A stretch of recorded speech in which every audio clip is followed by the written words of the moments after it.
अच्छा जी, what was classification, बल्कि what is classification?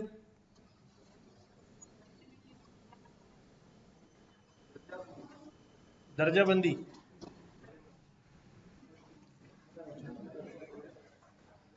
दर्जाबंदी भाई, और कोई सा बंदी नहीं।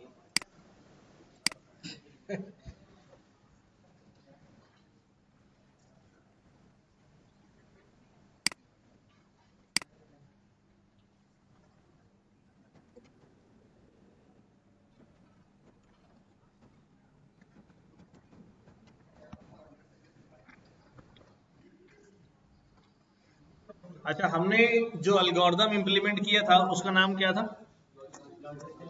Logistic regression. ठीक है, तो लॉजिस्टिक रिग्रेशन समझ में आ गया था? नहीं, ये बड़ी अच्छी बात होगी। देखो, मैं क्विक रिकैप कर देता हूं कि लॉजिस्टिक रिग्रेशन जो है वो क्या चीज है। हमारे पास डेटा सेट है,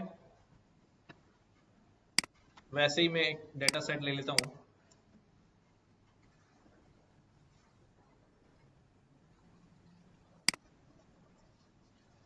क्या क्या थे भाई हमारे पास?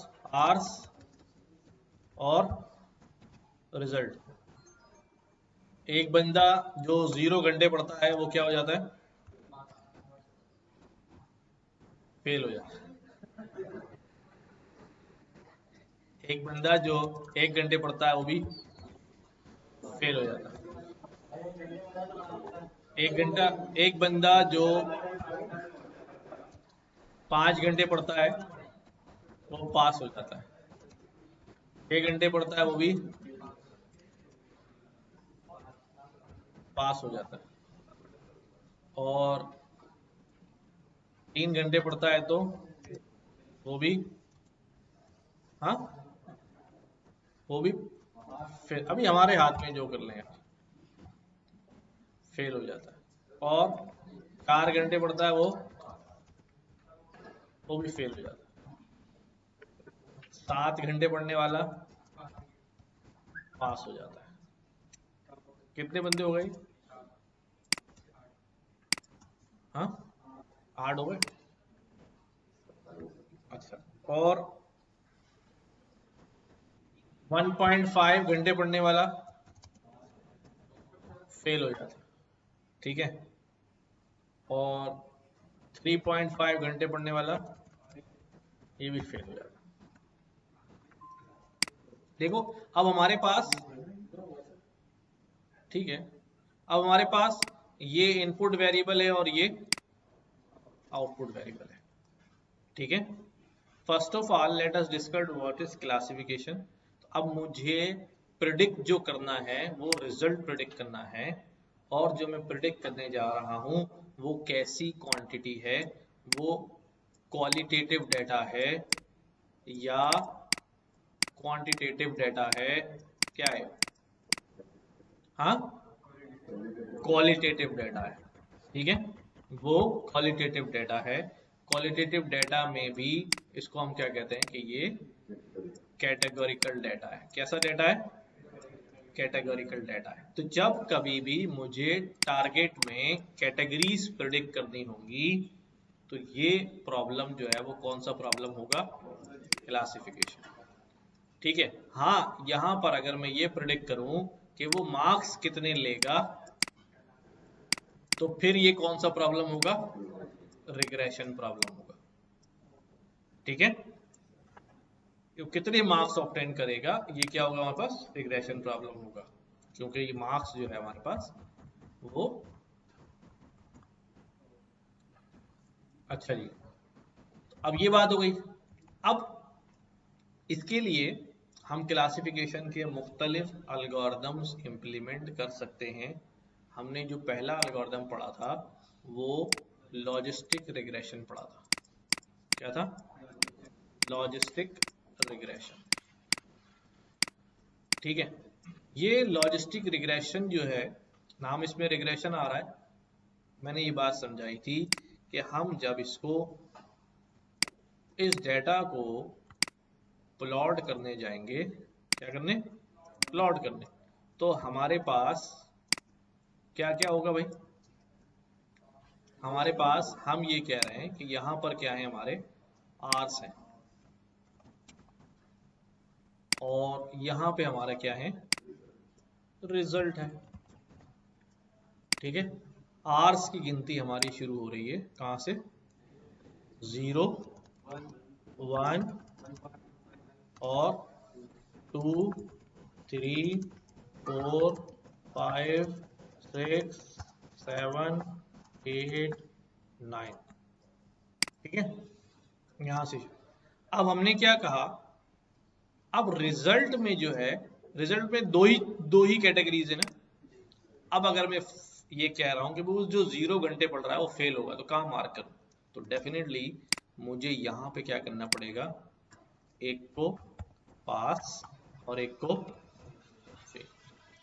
ठीक है, एक क्या हो जाएगा हमारा, पास और एक फेल, राइट। क्या वो भाई, ठीक है।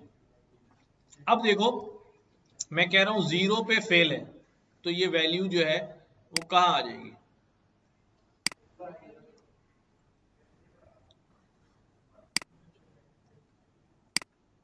इधर कर लेता हूं मैं इसको। ठीक है, वैल्यू जो है 0 पे क्या है, फेल है, तो ये पॉइंट कहाँ आ जाएगा, ये पॉइंट आ जाएगा इस जगह पे, ऐसे ही।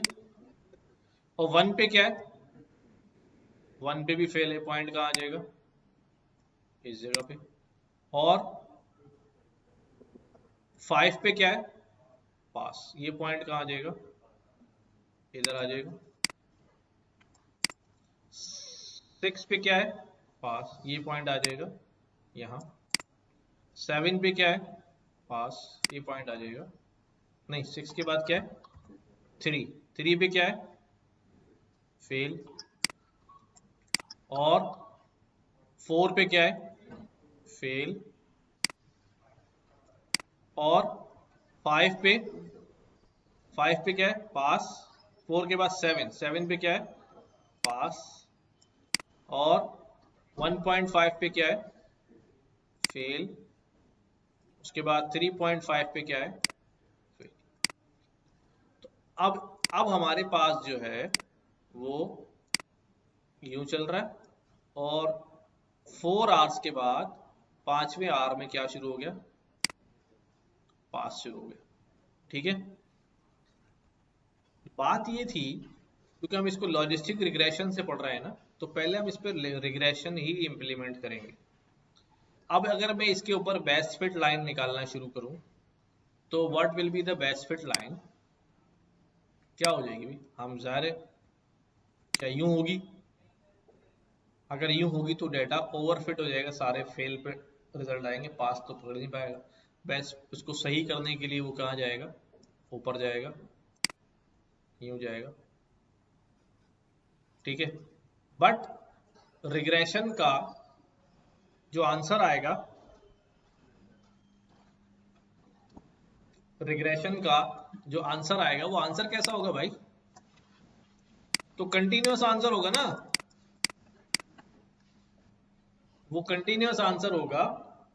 और मैं अपनी कैटेगरी को फेल को 0 कह दूं, पास को 1 कह दूं, तो अगर इनके दरमियान में मेरा रिजल्ट आ रहा होगा कंटिन्यूअस में 0.2, तो वो कौन सी कैटेगरी होगी भाई, कोई कैटेगरी होगी, कैसे, अगर रिग्रेशन मॉडल लगाऊंगा,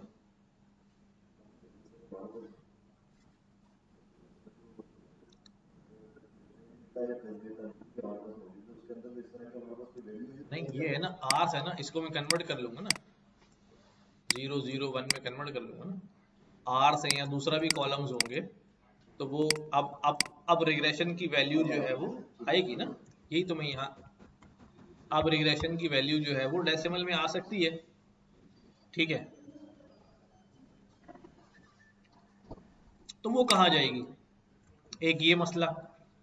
दूसरा मसला जो मैंने कल डिस्कस किया था कि कोई कोई दाऊद जैसा बच्चा आ जाए, चैंपियन वाला है, कितने घंटे पढ़ने वाला? 10 घंटे, 11 घंटे, 12 घंटे, 13 घंटे, 14 घंटे और 15 घंटे, इतना पढ़ने वाला बच्चा भी आ जाए, हैं? फिर क्या होगा? हाँ, फिर क्या होगा? अब ये अब ये जो पॉइंट्स हैं, ये यहां पर क्या होंगे? और आना शुरू हो जाएंगे ना, और पॉइंट्स आना शुरू हो जाएंगे ना, ऐसे ही है।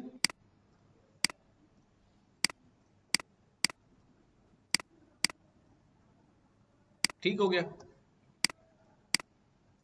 तो ऐसे करके हमारे पास और डेटा पॉइंट्स आने शुरू हो जाएंगे। अब मसला क्या है? अब लाइन तो जो बेस्ट फिट है वो क्या हो जाएगी? फिर चेंज करेगी अपने आप को, बजाय वो यहां से, अब ये जो लाइन यहां थी, यूं करके ये अपने बेस्ट फिट होने के लिए क्या होना शुरू हो जाएगी? नीचे होना शुरू हो जाएगी। चलो नीचे होके बेस्ट फिट यहाँ आ गई। अब मुझे ये बताओ कि जिसके 11 घंटे होंगे, जिसके 6 घंटे होंगे, वो भी किस में आ गया? फेल में आ गया। एक प्रॉब्लम क्रिएट हो जाएगी, मॉडल डिस्टर्ब हो जाएगा। इसलिए इसके लिए अब यही एक प्रॉब्लम था, ये लीनियरिटी का प्रॉब्लम था। क्या था?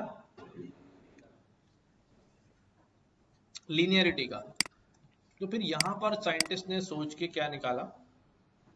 एक एक्टिवेशन फंक्शन निकाला। क्या निकाला? Activation function. ये एक्टिवेशन फंक्शन जो है वो क्या करता था?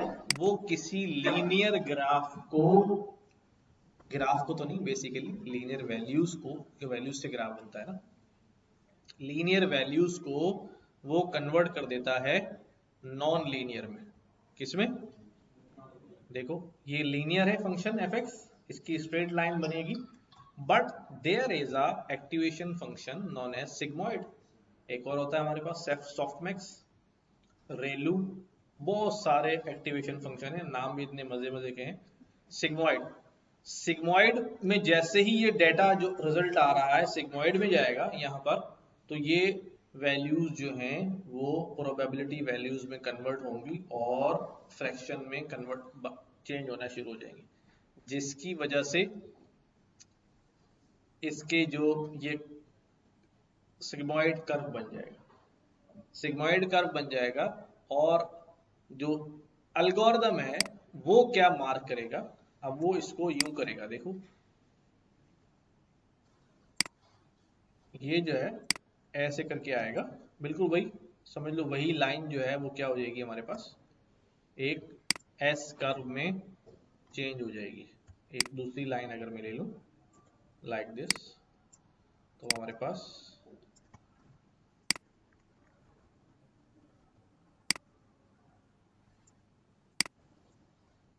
ऐसे एक कर्व लाइन में कन्वर्ट हो जाएगी। ठीक है? इसकी वजह से ये क्यों हो रहा है ऐसा? क्योंकि वो जो लीनियर नेचर ऑफ लाइन थी वो सिग्मॉइड ने उसको क्या कर दिया है? किस में कन्वर्ट कर दिया है? नॉन लीनियर नेचर में कन्वर्ट कर दिया है। नॉन लीनियर नेचर में कन्वर्ट कर दिया। ठीक है? अच्छा, अब काफी थ्योरेटिकल जो है वो इसकी एस्पेक्ट है, जो हम यहाँ अभी इसको डिस्कस कर रहे हैं और सिग्मॉइड फंक्शन को देख रहे हैं। वैसे अगर मैं यहाँ पर दिखाऊं तो बाद में बहुत सारे जो है ना वो क्या हो गए? एक्टिवेशन फंक्शंस जो हैं वो बन गए हैं।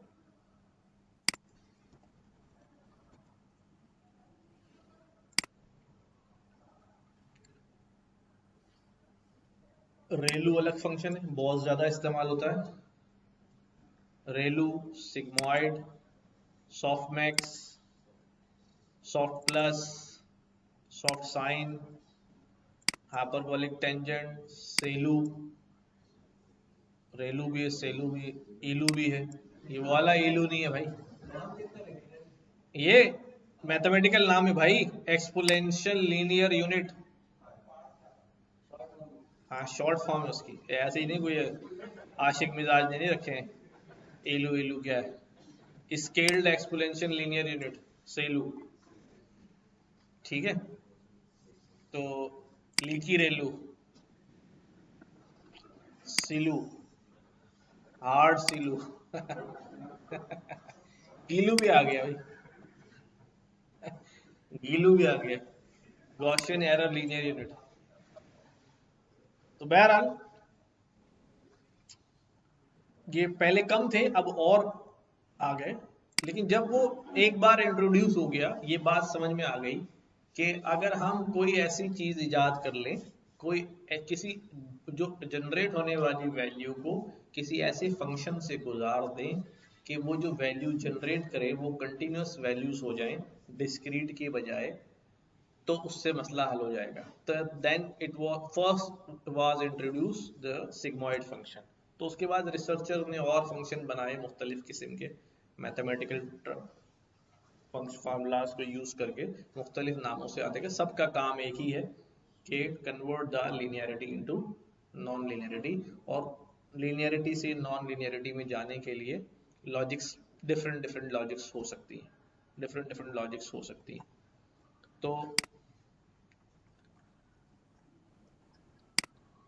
वापस आ जाए लॉजिस्टिक रिग्रेशन पे। तो यहाँ से मैं असल में कुछ आप लोगों ने एक्सप्लोर किया था लॉजिस्टिक रिग्रेशन को? हाँ, नहीं किया था? पढ़ा करो यार, थोड़ा सा शौक पैदा करो, चीजें एक्सप्लोर करने की कोशिश करो, तो लर्निंग बहुत ज्यादा होगी, आप अच्छा लर्न करेंगे।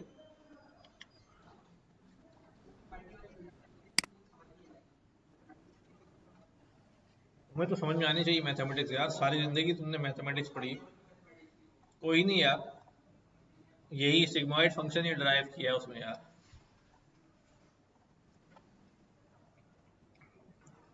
ये आ गया linear regression versus logistic regression models.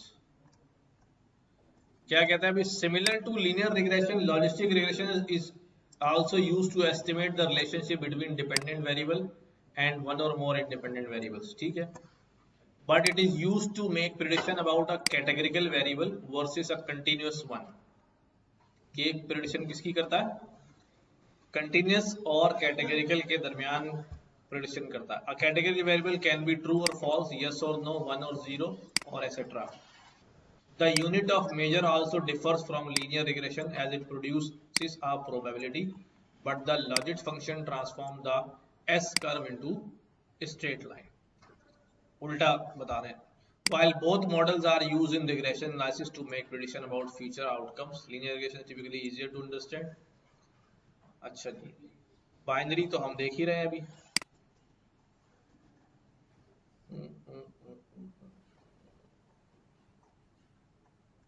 बाकी प्रॉब्लम्स तो बहुत सारी प्रॉब्लम्स में इसको इस्तेमाल करते हैं।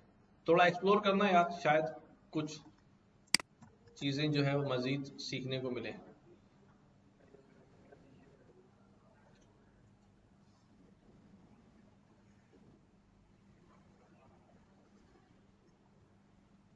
जब हमारे पास आउटपुट आ जाएगा लीनियर रिग्रेशन का, उसको हम सिग्मॉइड फंक्शन में गुजारेंगे, where the input will be G and find the probability between 1 and 0।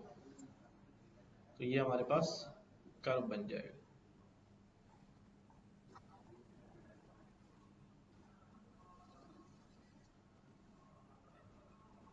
ठीक है, चलते हैं काम पे, चलते हैं जी।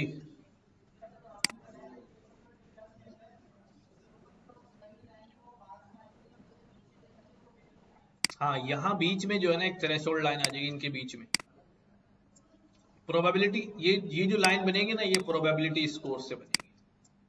वो वो सिग्मॉइड निकाल रहा है ना जो, नहीं नहीं नहीं, जो हमारा रिजल्ट आएगा ना 0 1 का जो रिजल्ट आएगा जब हम रिग्रेशन मॉडल से करेंगे तो उसमें एक डेसिमल वैल्यू आ जाएगी। ठीक है, रिग्रेशन मॉडल से क्या निकल के आएगी, उस डेसिमल वैल्यू को हम सिग्मोइड फंक्शन में घुसा देंगे। ठीक है, सिग्मोइड फंक्शन से वैल्यू जब पास होके निकलेगी तो वो एक प्रोबेबिलिटी स्कोर बन चुका होगा। क्या? ठीक है, अब ये और बात है कि वो सिग्मोइड प्रोबेबिलिटी में कैसे कन्वर्ट कर रहा है, अभी इतनी डिटेल में नहीं जाएंगे। किसमें? मेरा बेटा मैंने कहा ना, इधर 0 है इधर 1 है। अब अगर मैं रिग्रेशन मॉडल लगाऊंगा तो डेसिमल प्रिडिक्शन आ सकती है ना, कंटिन्यूस वैल्यू प्रिडिक्शन आएगी ना। ठीक है, तो उस कंटिन्यूस प्रिडिक्शन को किससे गुजारेंगे, सिग्मोइड से गुजारेंगे। तो सिग्मोइड जो मुझे डेसिमल वैल्यू देगा वो बेसिकली प्रोबेबिलिटी स्कोर होगा। क्या होगा? अब प्रोबेबिलिटी स्कोर से हम चलेंगे कि अगर प्रोबेबिलिटी स्कोर 0.5 से क्या है, ऊपर है और 0.5 है तो उसको क्या कंसिडर किया जाएगा, पास। और अगर नीचे है तो उसको क्या कंसिडर किया जाएगा, फेल। ठीक है, बात समझ आ रही?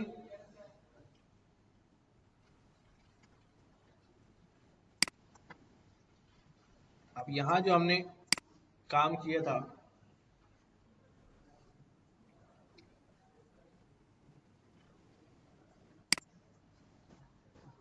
कल इस पे काम किया था ना हमने,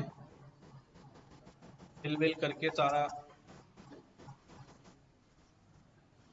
यहाँ हमने लॉजिस्टिक रिग्रेशन का मॉडल जो है वो क्रिएट कर लिया था।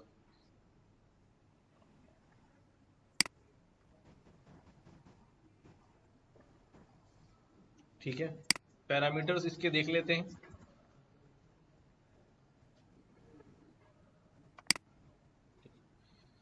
यहाँ लिखा हुआ है penalty L2। What is this? L2 regularization. कि अगर ये भी ओवरफिट हो रहा होगा तो इसको पेनलाइज किया जाएगा L2 रेगुलराइजेशन से, यानी लासू से इसको पेनलाइज किया जाएगा। याद है लासू में, और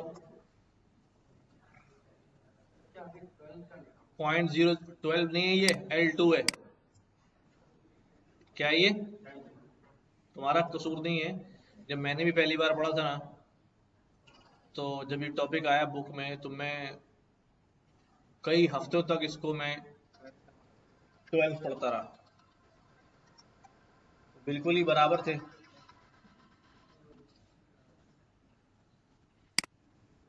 खैर, ये हमारे पास टॉलरेंस वैल्यू है, अभी भी इसकी डिटेल में जाने की जरूरत नहीं है। मल्टी क्लास ऑटो है, अभी हम बाइनरी कर रहे हैं, लेकिन अगर हमारी डेटा सेट में 2 से ज़्यादा क्लासेस होंगी तो मल्टी क्लासिफिकेशन भी कर देगा। ठीक है,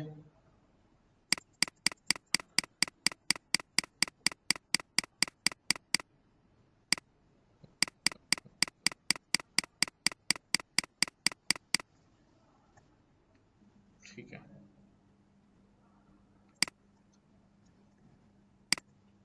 ट्रेन किया था हमने, रिजल्ट निकाले थे। क्या क्या रिजल्ट थे हमारे? एक्स ट्रेन वाई ट्रेन क्यों नहीं चल रहा? क्या रहा? हम्म, गड़बड़ करी है कुछ? कहाँ है मेरा एक्स?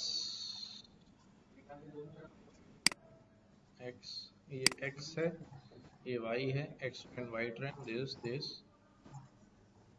दोनों तरफ एक्स ट्रेन वाई ट्रेन सही तो है।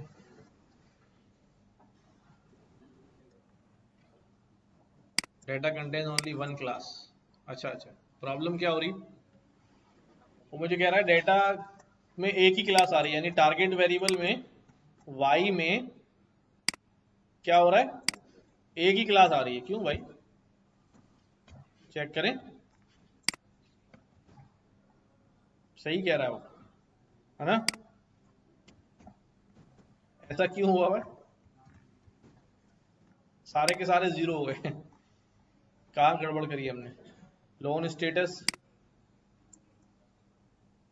1 if x equal to Y L zero. Data दोबारा लोड करना पड़ेगा। नहीं, डाटा दोबारा मैंने 2 बार अगर सेल चलाऊंगा तो फिर यही होगा।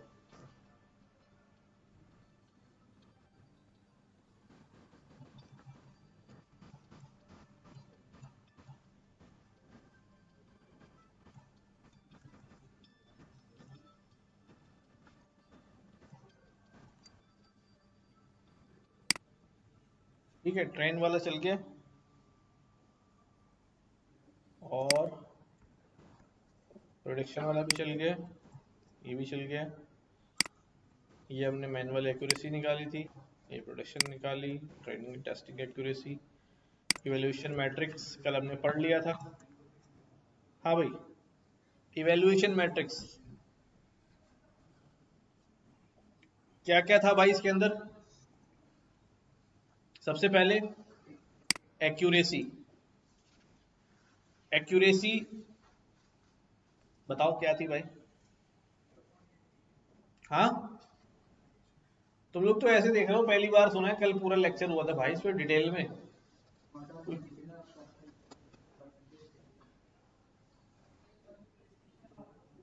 मॉडल ने कितने जवाब सही दिए हैं और टोटल में से कितने जवाब सही दिए, टोटल में से कितने जवाब सही दिए हैं, यही क्या होती है हमारे पास 83% एक्यूरेसी है। सपोर्ट में डेटा कितना प्रोवाइड किया गया है 154 टेस्ट का है ना यहाँ, और ट्रेनिंग में चेक करेंगे तो उसने ज्यादा डेटा लिया होगा ना।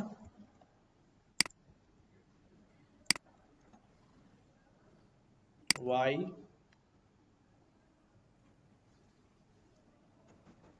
ट्रेन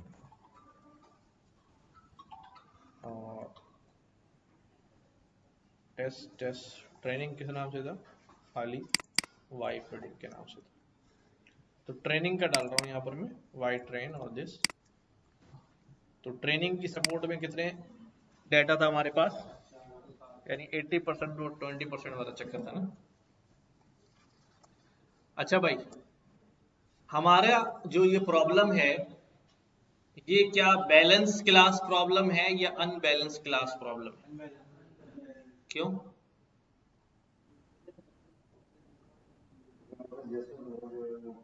क्योंकि हमारे पास टारगेट वेरिएबल में जो कैटेगरीज हैं वो सारी कैटेगरीज के जो रिकॉर्ड्स हैं वो बराबर नहीं है। ये हम पहले देख के आ चुके हैं, ऊपर देखा था वाई में कितने आ रहे हैं 422 और 192। ठीक है, 422 और 192। तो हमारी बैलेंस क्लास नहीं है। देखो, जब हम ये मैट्रिक्स देख रहे होते हैं और जब हमारे पास एक बैलेंस क्लास होती है, ठीक है, डेटा हमारा बैलेंस क्लास में होता है, तो जो हमारा एक्यूरेसी स्कोर है, बैलेंस क्लास अगर प्रॉब्लम है तो एक्यूरेसी स्कोर रिलायबल होता है, हम उसको कंसिडर कर सकते हैं। ठीक है, बैलेंस क्लास में।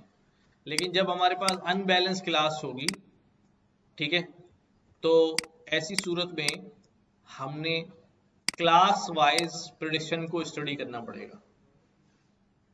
ठीक है, ट्रू फॉल्स या अदर, हर क्लास की प्रिसिशन को, मॉडल की प्रिडिक्शन को अलग से स्टडी करना पड़ेगा कि मॉडल जो है वो ट्रू बोलने में कितना अच्छा है या कितना बुरा है, फॉल्स बोलने में क्या पोजीशन है और अदर बोलने में क्या पोजीशन है।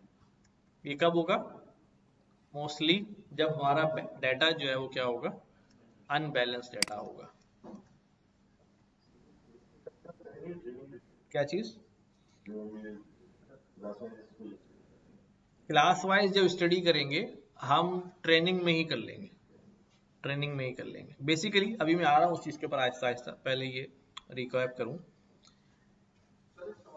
हाँ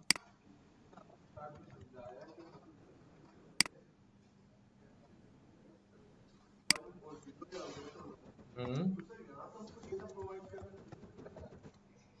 कहाँ डेटा प्रोवाइड करें?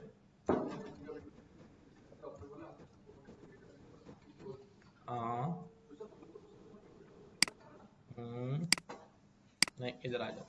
देखो, जब हम टेस्ट के ऊपर प्रेडिक्शन निकालते हैं, किसके ऊपर, तो यहां पर मैंने उसको कोई आंसर प्रोवाइड नहीं किया। वाई दिया इसका, ट्रेन में आ जाओ। जब मैंने ट्रेनिंग कराई है तो ट्रेनिंग कराते वक्त डेटा भी दिया है और आंसर भी दिए, ठीक है। तो ये तो इसके ऊपर ले आया। फिर ट्रेनिंग की भी प्रेडिक्शन निकाल ली मैंने कि भाई चलो यार, जिस डेटा पे तुमने अपनी ट्रेनिंग करी उसी पे तुम्हारा टेस्ट ले लेता हूँ।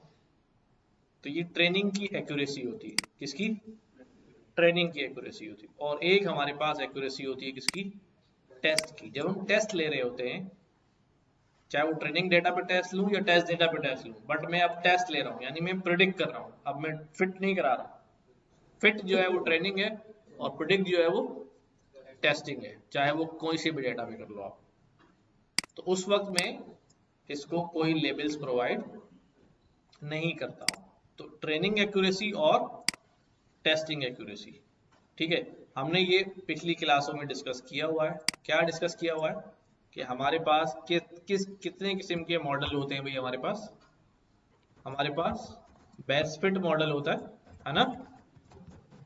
हमारे पास और कौन सा होता है, ओवरफिट मॉडल होता है और अंडरफिट मॉडल होता है। बेस्ट फिट, ओवरफिट और अंडरफिट मॉडल होता है। अब ये बायस और वेरिएंस जो है वो क्या चीज होती है, बायस वेरिएंस ट्रेड ऑफ। वर्ड हमने सुना है बायस वेरिएंस, हाँ, कहाँ सुना, क्या था फिर बताओ।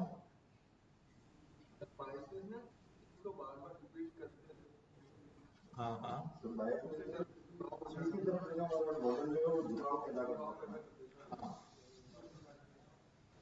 ठीक है। और इस तरफ से कोई बताओ, कुछ भी पता है यार, क्या हो गया, कुछ तो बोलो। बायसनेस क्या होगी,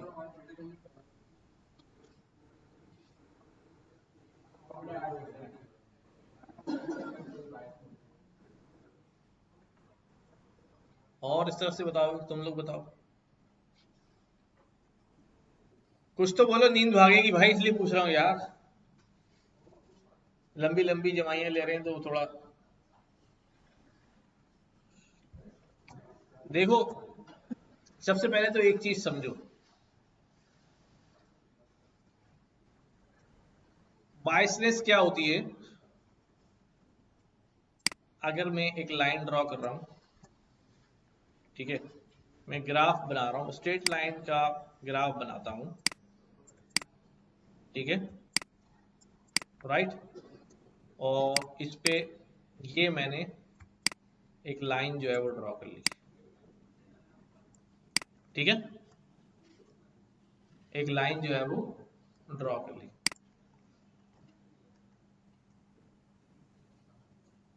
ये जो हमारे पास इक्वेशन होती है ना लाइन की, क्या लिखते हैं हम, M X plus, machine learning में इसको बी लिखते हैं। क्या लिखते हैं, और इसको दो चीजें कहते हैं, इसको कहते हैं वेट और इसको कहते हैं बायस। क्या कहते हैं, बायस। किसको, स्लोप को बायस नहीं बोलते, इस इंटरसेप्ट को बायस बोलते हैं, ठीक है। इसको क्या बोलते हैं, बायस। अच्छा, इसको बायस क्यों बोलते हैं, देखो, जब मैं कह रहा हूं कि अगर मैं बायस नहीं हूं, तो जब मैं कोई डिसीजन ले रहा हूं और मैं बायस नहीं हूं और मुझे दो चीजों में से एक चीज को चुनना है, चूज करना है, और मैं किस चीज पर बायस नहीं हूं, तो what is the probability of getting a और गेटिंग बी? 0.5। 0.5 प्रोबेबिलिटी इसकी भी है, 0.5 प्रोबेबिलिटी इसकी भी, अगर मैं बायस नहीं हूं। ये बात ठीक है? यानी कि ये शायद मिसाल मैंने कभी दी हो कि मैं ये देखना चाह रहा हूं, अगर दोनों, मेरे पास एक रिलेशन है 2x, y is equal to 2x, यानी ये x जो है ना, मैं कहता हूं ये x जो है ना कोई एनर्जी ड्रिंक है। क्या है? एनर्जी ड्रिंक, ठीक है, जो हम अपने भोले को पिला रहे हैं। ठीक है, ये x मेरा एनर्जी ड्रिंक है। अच्छा, अब क्या हो रहा है कि जब, और ये y जो है ना, ये रनिंग इन किलोमीटर है। क्या है? एक रिलेशनशिप मेरे पास है। व्हाट हैपन्स कि भाई अगर मैं भोले को एक डब्बा एनर्जी ड्रिंक का पिला देता हूं, तो कितने किलोमीटर दौड़ जाता है? अबे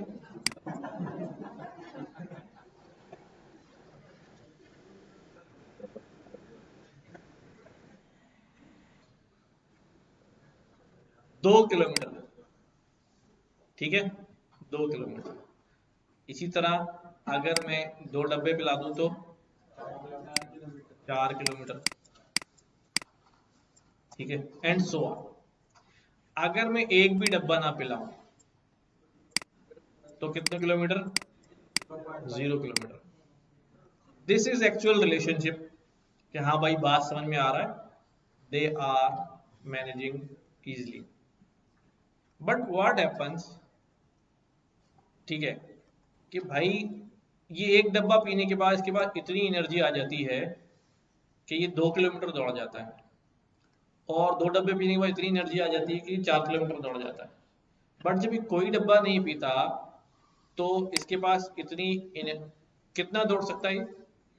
0 दौड़ सकता है। क्या वाकई ऐसा होगा? स्टिल जब इसको मैंने कोई डब्बा नहीं पिलाया, तब भी तो इसके अंदर पहले से एनर्जी मौजूद है या नहीं, या स्टेचर पे आया?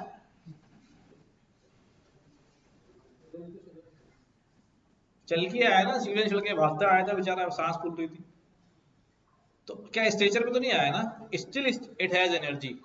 तो इसका मतलब ये हुआ, इसका मतलब ये हुआ कि भाई अगर अगर इसको 0 डब्बे दे रहे हैं, फिर भी ही हैज सम एनर्जी, कि ये कुछ किलोमीटर क्या कर सकता है? दौड़ सकता है। कि अगर मैं 0 भी दे दूं तब भी स्टिल वाई में क्या है? कुछ एनर्जी जो है वो इसको, जो इसके पास है। अब ये जो मसला है ना, इसने रिलेशनशिप को किस तरफ बायस कर दिया? दौड़, अब बैलेंस तो नहीं हुआ ना, अब प्रोबेबिलिटी बराबर तो नहीं हुई ना, अब कुछ ना कुछ झुकाव पहले से दौड़ने की तरफ है, पहले से है। अब जरा इधर देखो, अगर ये 0-0 रिलेशनशिप होता तो ये लाइन यहां से शुरू होती। जब x की वैल्यू 0 है तो स्टिल स्टिल y में कुछ ना कुछ डिस्टेंस पहले से मौजूद है। बात समझ आ रही है? तो दिस पोर्शन जो y इंटरसेप्ट है, बेसिकली यही बायस है। आ रही बात समझ में? यही बायस है ना, यही वैल्यू है ना 0.5, जब भी तो इंटरसेप्ट यहां है। अगर ये बिल्कुल नहीं होता तो ये कहां से गुजरता भाई? 0 से गुजरता। फिर इक्वेशन क्या होती है हमारे पास? फिर वहां पर इक्वेशन यही होती है, y is equal to 2x या 1x या y is equal to x whatever। फिर वो इंटरसेप्ट वहां होता ही नहीं। इंटरसेप्ट यहां होने का मतलब ये कि अगर ये स्टिल 0 हो जाए तब भी y के अंदर कुछ ना कुछ वैल्यू जाएगी, और this is due to biasness. आ रही बात समझ में कि अब बराबर का रिलेशनशिप नहीं है, एक तरफ कुछ ना कुछ क्या हुआ हुआ है, झुकाव जो है वो हुआ हुआ है। बात समझ में आई? अच्छा आगे चलते हैं। हमारे पास जो बेस्ट फिट मॉडल होता है, जो बेस्ट फिट मॉडल है उसके अंदर जो बायस की वैल्यू है और जो वेरिएंस की वैल्यू है, बेस्ट फिट जो मॉडल होता है उसमें बायस भी लो होता है और वेरिएंस भी लो होता है। ओवरफिट जो मॉडल होता है उसके अंदर बायस जो है वो लो होता है बट वेरिएंस जो है वो हाई होता है। ठीक है। और जो अंडरफिट मॉडल है उसके साथ क्या होता है, उसके अंदर बायस भी हाई होता है और वेरिएंस भी हाई होता है। ठीक है। अब बायस को और सिंपल टर्म में क्या कहूंगा, बायस को और सिंपल टर्म में ये कहूंगा कि बायस एक्चुअली ट्रेनिंग एरर है और वेरिएंस एक्चुअली टेस्टिंग एरर है। क्या मतलब, क्या मतलब, ये बात भी हम सीख चुके, अभी आ जाएगी कि भाई क्या होता है कि मेरे पास कुछ डेटा है, ठीक है, और हमने लासू रिज में देखा था कि एक लाइन जो है वो क्या कर ली गई, एक लाइन जो है वो खींची गई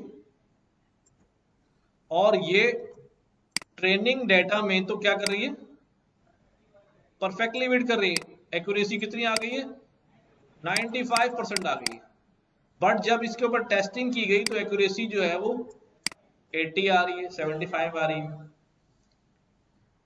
तो जब ट्रेनिंग एक्यूरेसी हाई हो रही है तो बायसनेस तो लो है, लेकिन टेस्टिंग एक्यूरेसी क्या हुई, अब उसमें रेजिडुअल्स में डिस्टेंस आना शुरू हो गया।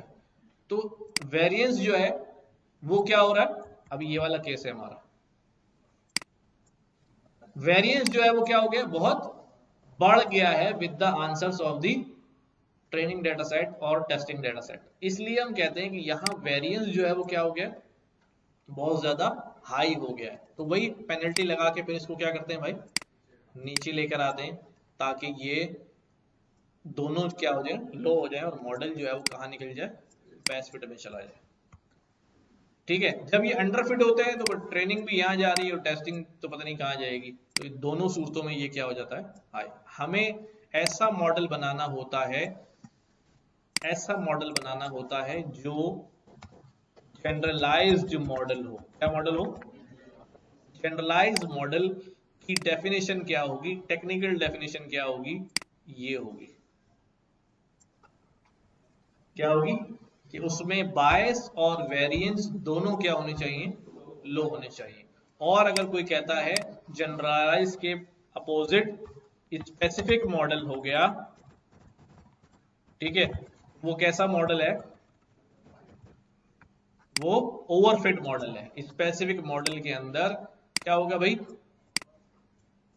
ट्रेनिंग एरर तो बहुत कम होगा, लेकिन जब वो टेस्टिंग में जाएगा तो वहां डेटा में वेरिएंस जो है, रिजल्ट्स में वेरिएंस जो है वो क्या होगा, बहुत ज्यादा हाई आ रहा होगा। हमें ऑप्टिमाइज्ड, सॉरी स्पेसिफिक क्या से अच्छा वर्ड है इसका, ऑप्टिमाइज्ड मॉडल।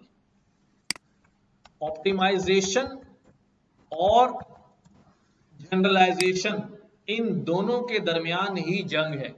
मॉडल अपनी हर मुमकिन कोशिश करता है कि मैं ऑप्टिमाइज हो जाऊं, आपने हर मुमकिन कोशिश करनी है कि तुम जनरलाइज हो जाओ। अब ये ऑप्टिमाइजेशन और जनरलाइजेशन को समझे, वैसे तो ये टॉपिक में पढ़ाता हूं डीप लर्निंग में जाके, बट समझे इसको कि ऑप्टिमाइजेशन कब हो जाती है, जब मैं एक ही तरह का डाटा या एक ही क्लास का डाटा बार बार, क्लास डिसबैलेंस की वजह से होता है ना, एक क्लास ज्यादा एक कम है तो उस पर ज्यादा वो ट्रेन हो गया। अब फॉर एग्जाम्पल, अच्छा ये मिसाल जब मैं ये टॉपिक पढ़ा रहा हूँ तो फौरन से ये वाक्य मेरे जहन में आ जाता है। वो सर सैयद यूनिवर्सिटी में क्लास ले रहा था, तो मैंने मिसाल दी, मैंने कहा भाई एक आदमी है, एक पिक्चर दिखाते हैं मॉडल को कि भाई ये क्या कर ले, इस पर ट्रेन हो जाए। तो वैरायटी ऑफ डाटा इसीलिए होना चाहिए कि वो हर तरह का मॉडल जो है वो हर तरह के, जैसे किसी मेल की, मर्द की तस्वीर दिखानी है या ट्रेन करना है, कि वो मॉडल जो है पिक्चर देख ले या उस डाटा को देख ले जो पिक्सल वैल्यूज हैं, और वो ये फैसला कर ले कि आने वाला जो बंदा है दाखिल होने वाला वो जेंडर मेल है या फीमेल है। समझिएगा। तो अगर मैं क्या करूं, अगर मैं मेरे पास 1000 डाटा मेल्स का हो और 1000 डाटा जो है वो फीमेल्स का हो, ठीक है, इमेजेस का, और 1000 जो डाटा इमेजेस का है मेल्स का, उसके अंदर एक ही इमेज हो, उसी की 1000 कॉपियां हो, उसी की 1000 कॉपीज हो, ठीक है। जैसे ये, अगर मेरे पास यही एक बॉटल हो और इसी की 1000 इमेजेस हो और मैं मॉडल को बार बार ये देखता रहूं, मॉडल को ये फीचर्स देता रहूं, मॉडल इसके फीचर्स देख के पैटर्न लर्निंग करता रहे, फिर दोबारा यही इमेज दे दूं, फिर दोबारा यही इमेज दे दूं, फिर दोबारा यही इमेज दे दूं, तो मॉडल इन्हीं फीचर्स पे ट्रेन हो जाएगा। ऐसा होगा। और जब ये वाली बॉटल आएगी तो वो इसको बॉटल मानेगा ही नहीं, वो इसको बॉटल मानेगा ही नहीं। वो के थोड़ी बहुत वही लगेंगे, डिफरेंट है, ठीक है, कद में छोटी, वो इसको बॉटल मानेगा ही नहीं। क्यों? क्योंकि वो इसके फीचर्स पे क्या हो चुका है,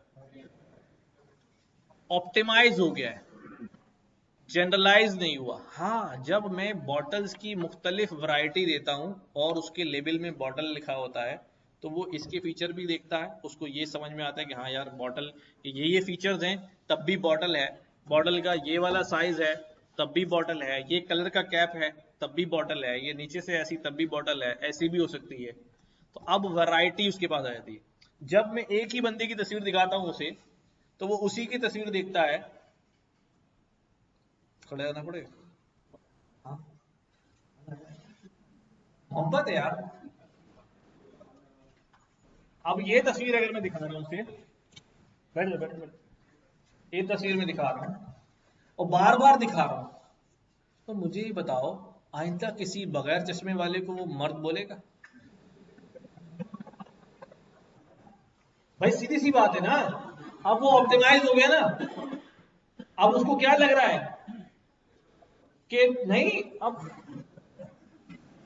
हर वो हर अब जितने भी टारगेट में मेल्स लिखे हुए उनके फीचर में लाजमी फीचर हो गया ना गिलास का। इन केस गिलास नहीं होता, चलो उतार दो गिलास, इन केस गिलास नहीं होता और मैं एक ही तस्वीर दिखाता, ठीक है, और फिर क्या होता, कोई ये बड़े बालों वाला आ जाता, वो क्या समझेगा कि every male has hair style like this, ऐसे ही होगा ना। अब उसने कुछ और एग्जाम्पल देखी ही नहीं है, वो इसी पे क्या हो गया, ऑप्टिमाइज हो गया है। अगर मुझे इसको जनरलाइज, वो मेरी सफेद वाली मिसाल याद है कि, तो मैं समझा रहा था कि अगर गंजे की तस्वीर दिखा दूं, कोई गंजा आदमी हो, ठीक है, तो वो जैसी, बस ये मिसाल दे रहा था सामने से जो है ना और एक उसकी और भी चीजें ऐड की थी मैंने। तो अब बात यह है कि वो हर गंजा ही फिर मर्द होगा उसके लिए, तो क्योंकि उसने उस पर क्या कर लिया, ऑप्टिमाइज कर लिया है। बट अगर मुझे इसको जनरलाइज मॉडल बनाना है तो मुझे क्या करना पड़ेगा, इसको वैरायटी ऑफ डाटा बढ़ाना पड़ेगा, जिसके अंदर क्या होगी, वैरायटी। अच्छा, अब ये इस पर बायस भी हो चुका है ना। अब बायस कैसे हो गया, जैसे ही दरवाजा खुलेगा, क्योंकि जब ओवर ट्रेन होता है ना, ओवर ट्रेन, बात वर्ड जो ओवर फिट है ना, बड़ा अच्छा वर्ड है ये। ओवर फिट होने का मतलब क्या है, जब मैं एक ही इमेज देता हूं तो मॉडल फीचर्स लर्न करता है, एक बार डेटा दिया फीचर्स लर्न किए, ठीक है। जैसे मैं ये दिखाऊं भाई, ये बॉटल है, एक बार दिखा दी आपने, देख ली बॉटल, अब मैंने दोबारा दिखा दी, आपने फिर देख ली। हर बार आप बॉटल के नए फीचर को क्या कर रहे हैं, एक्सप्लोर कर रहे हैं। एक वक्त आएगा every feature of this bottle is explored, आपको ये भी उधर जाएगा नीचे क्या लिखा हुआ, इधर क्या लिखा था, इतनी बार दिखा दिया मैंने, हर फीचर एक्सप्लोर, आप उसने हर फीचर पकड़ लिए। यानी कि जब हम बार बार ओवरफिट होता है तो वो जनरल फीचर्स को छोड़ देता है, किसकी तरफ चला जाता है, स्पेसिफिक फीचर्स पे चला जाता है, इस पे स्पेसिफिक फीचर्स पे चला जाता है। और वो अब वो उसी, जब भी कोई उसे डेटा दिया जाएगा तो वो स्पेसिफिक फीचर ही जाके ढूंढेगा, और अगर वो स्पेसिफिक फीचर नहीं मिलेगा वो डिनाई कर देगा। आ रही बात समझ में, वो स्पेसिफिक फीचर नहीं मिलेगा तो डिनाई कर देगा। तो ये अब वो क्या हो जाता है, जब ओवरफिट मॉडल होता है तो वो फीचर्स को ओवर लर्न कर लेता है। क्या कर लेता है, ओवर लर्न कर लेता है। फिर हमें उसको थपेड़े मारने पड़ते हैं, उसकी जनरलाइजेशन में वापस लेके आना पड़ता है, उसको उसकी ट्रेनिंग को भुलाना पड़ता है कि भाई भूल जा। कुछ पेनल्टीज भी लगा के बुलाते हैं, जैसे अभी लाइन नीचे करते हैं। उसके अलावा भी बहुत सारे मेथड्स हैं रेगुलराइजेशन के अलावा जो हम लगाते हैं, ताकि वो उसकी ओवरफिटिंग जो है, ज्यादा लर्निंग क्या हो जाए। हमने देखा था लासू ने क्या किया था, एरर को क्या कर दिया था, बढ़ा दिया था पेनलाइज करके, ताकि जो ओवरफिट हुआ है वो क्या हो जाए, थोड़ा सा नीचे हो जाए। तो ये मसला आता है किसका, जनरलाइजेशन। और हमारी कोशिश क्या है कि हमारा मॉडल जो है वो क्या हो जाए, जनरलाइज हो जाए। और मॉडल की लर्निंग जो ट्रेनिंग है वो हर मुमकिन कोशिश करेगा कि वो क्या हो जाए, ऑप्टिमाइज हो जाए, ओवरफिट हो जाए।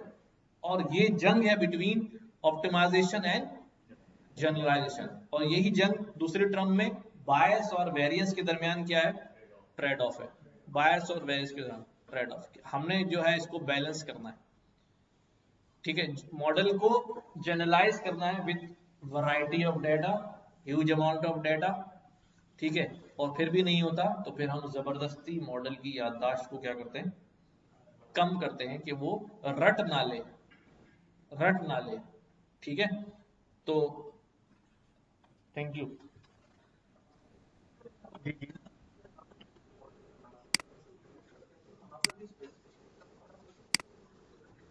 हम्म,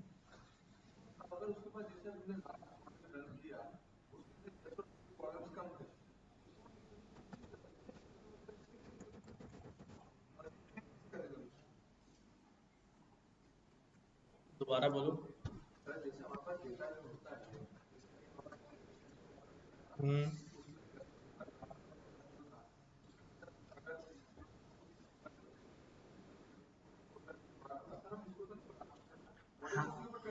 मॉडल इस पे ट्रेंड होगा, लेकिन हम क्या करेंगे, हम इस क्लास इम्बैलेंस को बैलेंस करने की कोशिश करेंगे। क्लास के इम्बैलेंस को क्या करेंगे, बैलेंस करने की कोशिश करेंगे। हमारे पास कुछ एल्गोरिदम्स ऐसे हैं जो हमारे पास डाटा नहीं भी होगा ना, और हमारे ही डाटा से फेक डाटा जनरेट करेंगे और उनको वो क्लास असाइन करेंगे जो कम है। तो इन द एंड जब हम देखेंगे तो हमारे डाटा बढ़ चुके होंगे और नंबर ऑफ क्लासेस पॉजिटिव में और नेगेटिव में क्या हो जाएंगी, बैलेंस हो जाएंगे। ठीक है, इम्बैलेंस क्लास जो है वो खत्म करनी पड़ती है। अब ये देख लेते हैं थोड़ा सा bias and variance trade off. अच्छा भाई, it is important to understand prediction errors, bias and variance when it comes to accuracy in machine learning algorithm. There is a trade-off between models ability to minimize bias and variance, which is referred to as best solution for setting the value of regularization constant. A proper understanding of ठीक है, bias को देखें।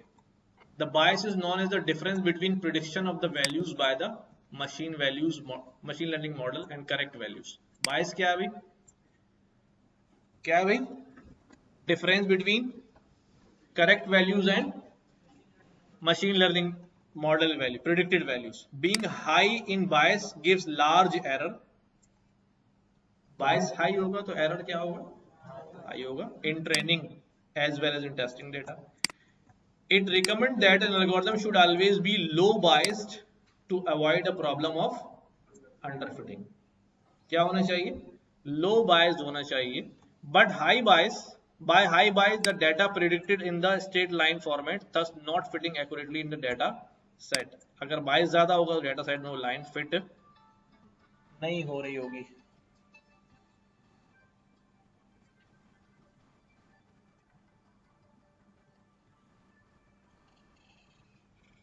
ठीक है. Such fitting is known as underfitting of data. ठीक है, बात समझ में आने लिए. Like this. ये क्या हो रहा है? ये भी कर लूँ जी. हेलो, वालेकुम सलाम बेटे जी.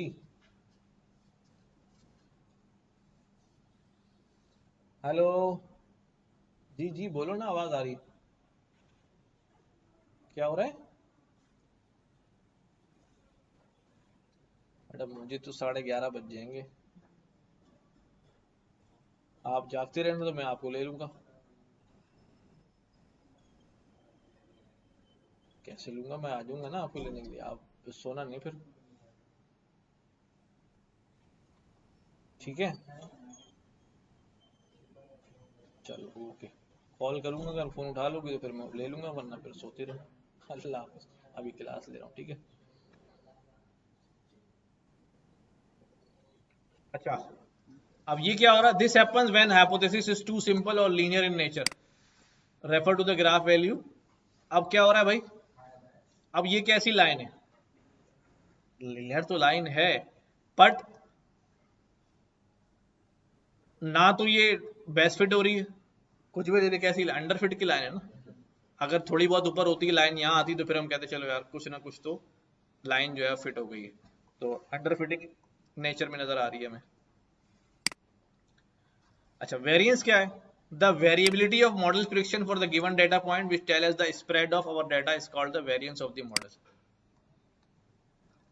थोड़ी सी स्टैटिस्टिकल जबान यूज कर ली. क्या कह रहे हैं? Variability of model prediction for the given data point.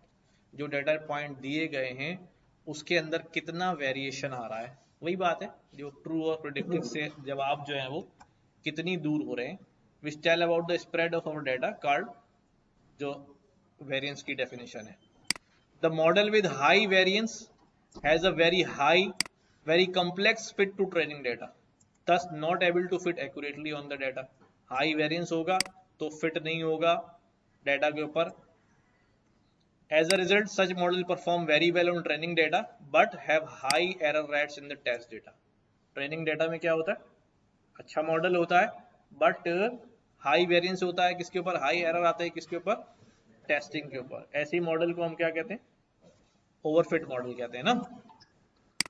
When model has high variance, it is said to be overfit model या overfitting on data. इस चीज को याद रखें बस जहन में.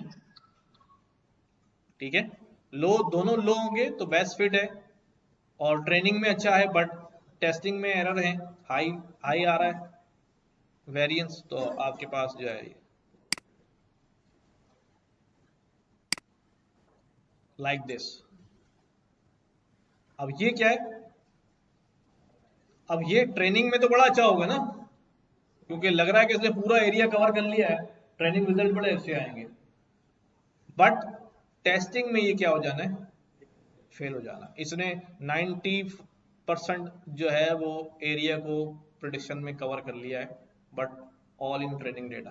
अगर टेस्टिंग में डेटा इधर से आया तो फिर ये गया, फिर ये गया. अभी इन दिस केस बायसनेस जो है वो क्या है भाई?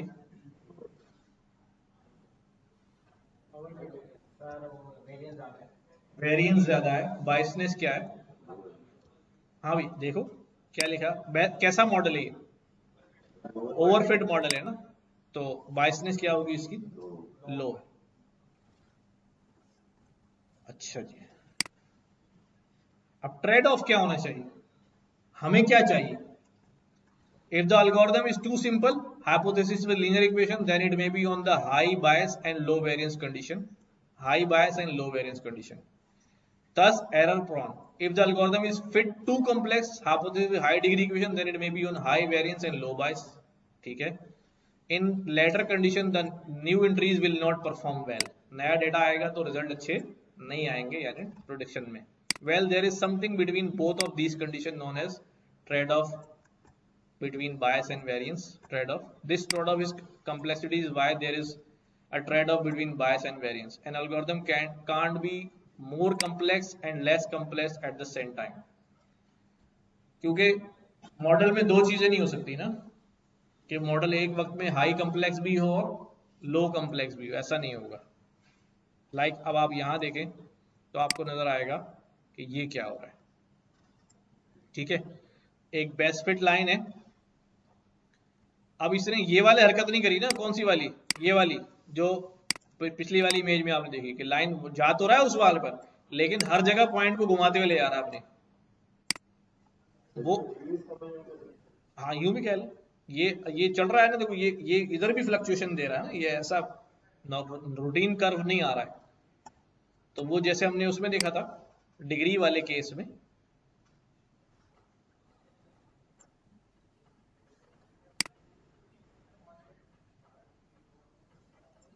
Under fitting zone, bias squared, over fitting zone, generalisation test error.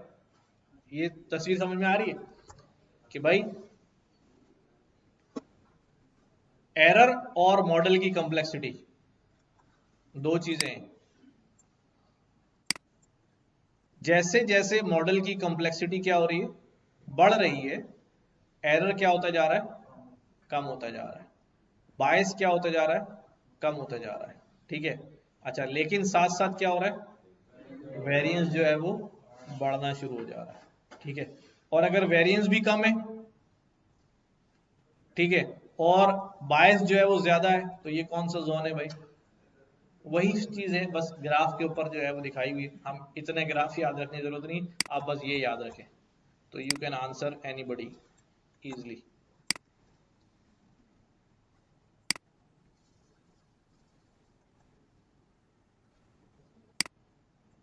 ठीक है, हर किसी भी कॉम्प्लेक्स कॉन्सेप्ट की बात हो रही हो, आप उसकी एक सिंपल डेफिनेशन जो है वो जरूर जहन में रखा करें।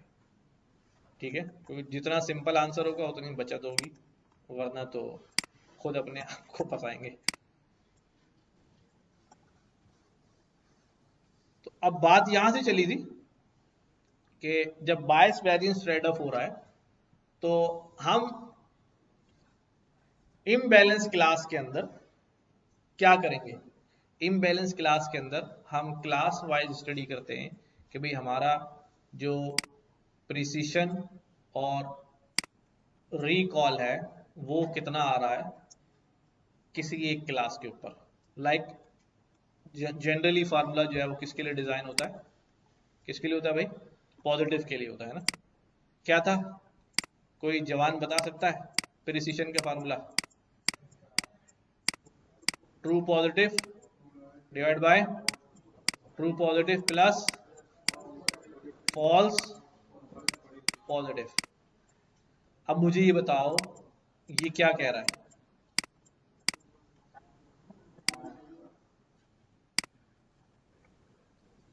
इसको एक्सप्लेन कर सकता है कोई।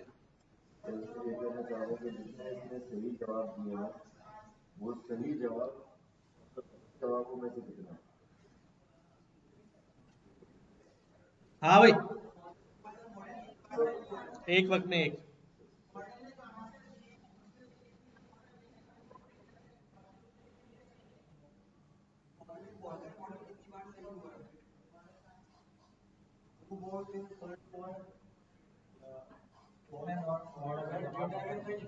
देखो ये है, इधर देखें, ये है प्रिसिशन में, ये क्या चीज है, true positive plus false positive.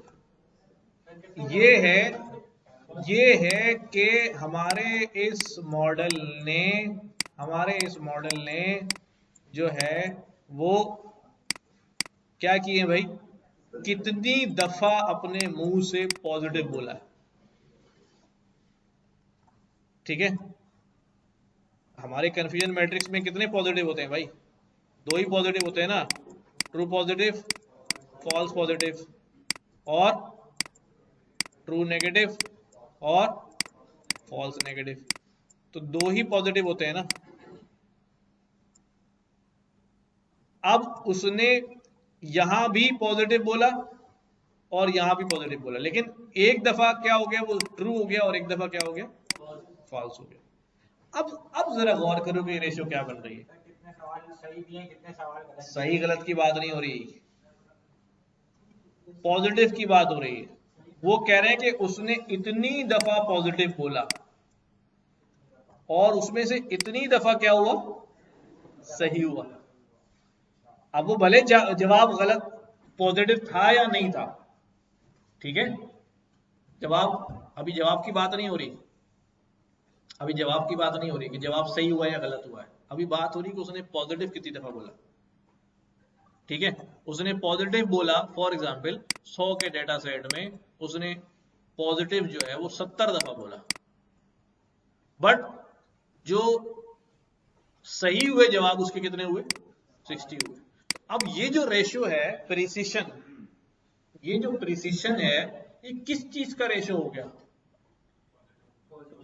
कि मॉडल ने कितनी दफा प्रिडिक्ट किया पॉजिटिव और वो सही था।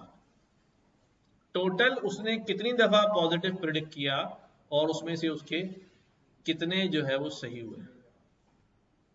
ठीक है, कितनी दफा उसने टोटल पॉजिटिव बोला और कितने सही हुए। हाँ, अब इसको हम अगर वर्ड्स में लिखें तो क्या लिखेंगे भाई, ठीक है, क्या भाई, ratio of truly, ratio of truly predicted positives, ratio of truly predicted positives with with with all positive predictions, कि उसने टोटल कितनी पॉजिटिव प्रिडिक्शंस की हैं और उसमें से कितनी उसकी सही हुई। तो क्या हम ये नहीं कह सकते it's a precision of positive checking. ठीक है, पॉजिटिव पे उसकी प्रिसिशन जो है वो क्या है। ठीक है, अभी बात समझ आ रही है। अच्छा, ratio of truly predicted positives, के सही पॉजिटिव कितने प्रिडिक्ट हुए हैं और उसने कहा कितने दफा पॉजिटिव, इस बात से कोई गर्ज नहीं कि वहां पॉजिटिव था भी या नहीं था। मैंने कहा positive positive positive positive positive, अब मेरे कितने सही हुए हैं, अब उधर नहीं देख रहा हूं कि वो पॉजिटिव था नेगेटिव, समझे, अब इतने सही हुए हैं। तो अब इसका मतलब कि मैं पॉजिटिव कहने में कितना एक्सपर्ट हूं, मैं पॉजिटिव कहने में कितना एक्सपर्ट हूं। ठीक है, पॉजिटिव कहने में कितना एक्सपर्ट हूं, तो दिस इज प्रिसिशन। अच्छा, और रिकॉल में क्या होता है, हाँ, नहीं नहीं, रिकॉल में भी, हाँ, रिकॉल में होता है कि डेटा में कितने पॉजिटिव थे और उसने कितने positive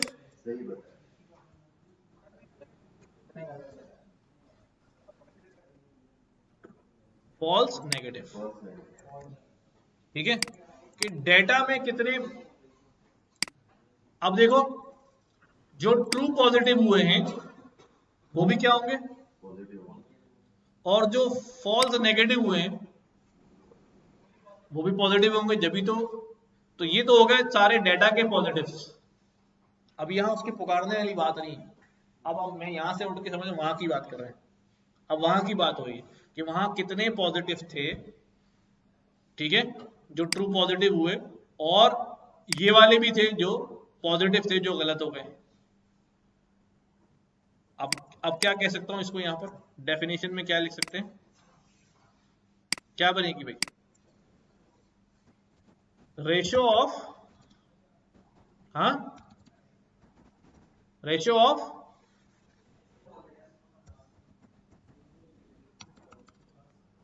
truly predicted positives with actual positives in the data. ठीक है, हाँ ठीक है, पढ़ लो पहले, कंफ्यूजन निकल जानी चाहिए।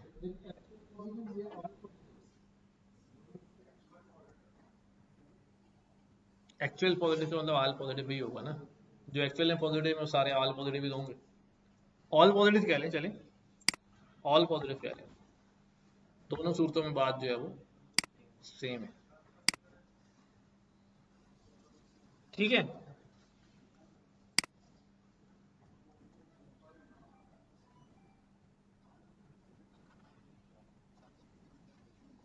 नाउ जब ये बात समझ में आ जाती है ना, तो there is one more thing that is known as ROC curve. ठीक है, ये रिसीवर ऑपरेटिंग कैरेक्टरिस्टिक कर्व कहलाता है, और एक इसके साथ जो है वो एयूसी कर्व भी होता है। पहले तस्वीर में देखते हैं किस किस का रेट आ रहा है यहाँ पर। मैं बार बार इसलिए फॉल्स पॉजिटिव ट्रू नेगेटिव पे जोर दे रहा हूँ कि आरओसी कर्व जो है बनाना पड़ जाता है। False positive rate with true positive rate.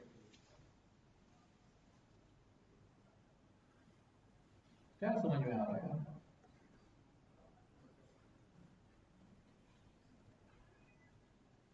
Perfect classifier blue वाला, बेटर ये है, वर्स्ट जो है वो उसके नीचे सारा। हाँ हाँ, टाइप 1 एरर और टाइप 2 एरर। टाइप 1 एरर कौन सा होता है, बताया था ना मैंने, ये जो होता है ट्रू नेगेटिव, ये कौन सा एरर होता है, टाइप 1, और ये कौन सा होता है, टाइप 2 एरर। ठीक है, टाइप 1 एरर और टाइप 2 एरर। तो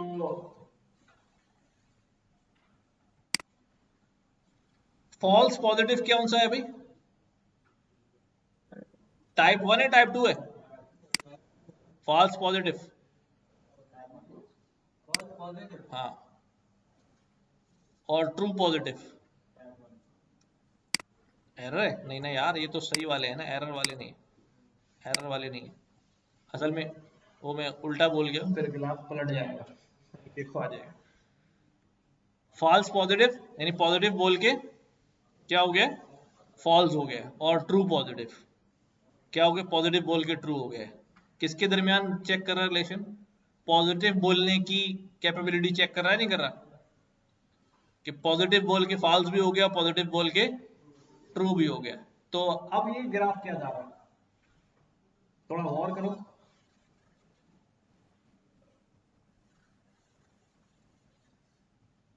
फॉल्स पॉजिटिव रेट क्या होना चाहिए हमारा, हाँ मिनिमम होना चाहिए ना, ट्रू पॉजिटिव क्या होना चाहिए, ज्यादा होना चाहिए, ज्यादा होना चाहिए। ठीक है, और अगर हमारा फॉल्स पॉजिटिव बढ़ भी रहा है,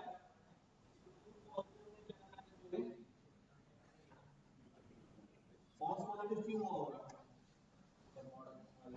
क्योंकि वो एक्चुअली में नेगेटिव होगा। आपकी बात समझ, फॉल्स पॉजिटिव होगा क्योंकि वो एक्चुअली में नेगेटिव होगा।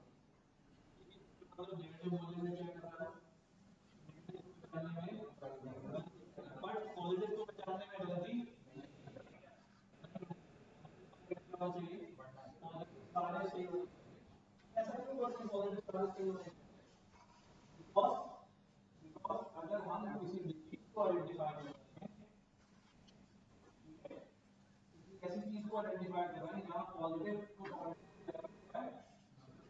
बहुत ज्यादा लाजमी है, तो इसलिए आपने क्या करना पड़ता है, बहुत सारी मिसाल दी जाती है, जैसे जैसे फॉल्स पॉजिटिव हो गया तो टेंशन नहीं है, फॉल्स पॉजिटिव हो गया तो टेंशन क्यों, क्योंकि उसने कह दिया इसको करना है, कोई बात नहीं है, चलो मैं 10 दिन घर में आराम ही कर लूंगा, छुट्टी ले ली 10 दिन।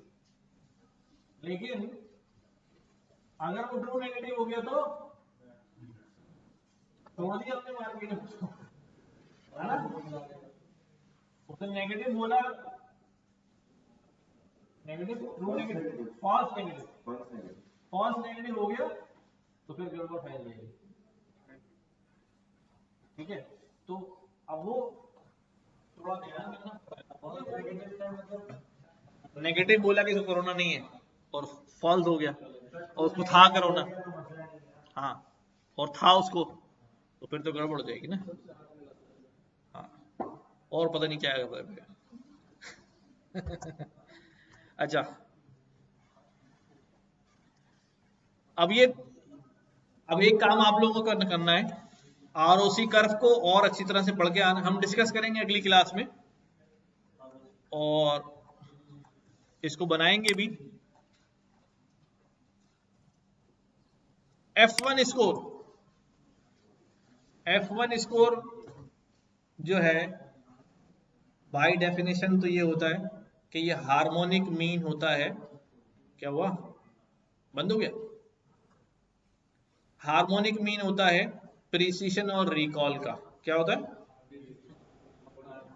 प्रिसीशन और रिकॉल का हार्मोनिक मीन। किसी को याद है हार्मोनिक मीन क्या होता है?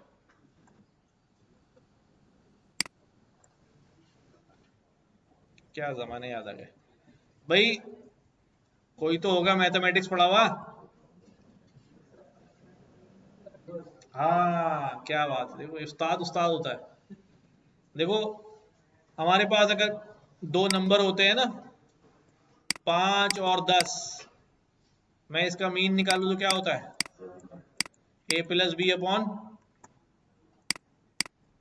2। तो ये क्या निकल आता है? मीन निकल आता है ना। ठीक है, तो ये जो सीरीज होती है ना, इसको हम क्या कहते हैं? अर्थमेटिक सीरीज कहते हैं। ठीक है, अगर इस सीरीज को उल्टा कर दिया जाए, या अर्थमेटिक सीक्वेंस होती है, इस सीरीज को उल्टा कर दिया है तो क्या बन जाती है? ये हार्मोनिक सीरीज बन जाती है ना। और फिर जब इसका एवरेज निकालेंगे तो क्या हो जाएगा? 1/5 प्लस 1/10 डिवाइडेड बाय 2। तो ये उल्टा हो जाएगा। क्या हो जाएगा? 1/5 प्लस 1/10, और ये क्या बन जाएगा भाई? 1/2। और जो भी कैलकुलेट करेंगे तो इसका अब जो मीन निकलेगा वो कौन सा मीन कहलाएगा? हार्मोनिक मीन कहलाएगा। तो असल में प्रिसिशन रिकॉल के साथ मैंने इसलिए लिख दिया यहाँ पर, प्रिसिशन रिकॉल के साथ यही किया है। प्रिसिशन का फॉर्मूला क्या था भाई? True positive divided by true positive plus false positive.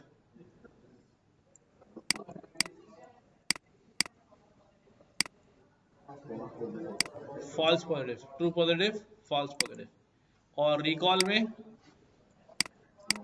True positive और ट्रू पॉजिटिव प्लस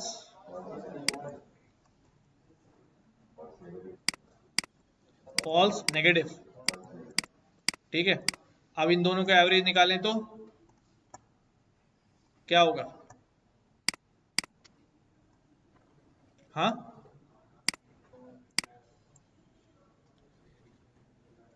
अगर मैं डायरेक्ट निकालूं तो क्या होगा? Precision plus recall divide by 2, और उल्टा हो जाएगा तो क्या हो जाएगा? 1 precision plus 1 recall divided by 2। वो ये सारी वैल्यू क्या हो जाएंगी? उल्टी हो जाएंगी। क्या हो जाएगा अभी? True positive plus false positive divide by true positive. Reverse हो गई ना, प्लस ये भी रिवर्स हो जाएगी। True positive plus false positive divide by true positive, उसके नीचे क्या आ जाएगा? 2। अब यहां से देख लो फार्मूला शराफत से।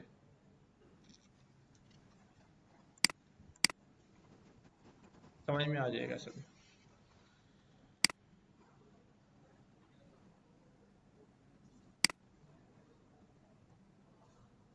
ये देखो, ये नजर आ रहा है?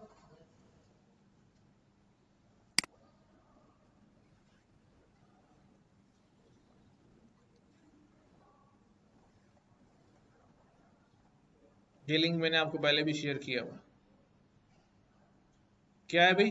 F1 score harmonic mean of 1 precision upon 1 recall. इन्होंने पहले उल्टा कर दिया।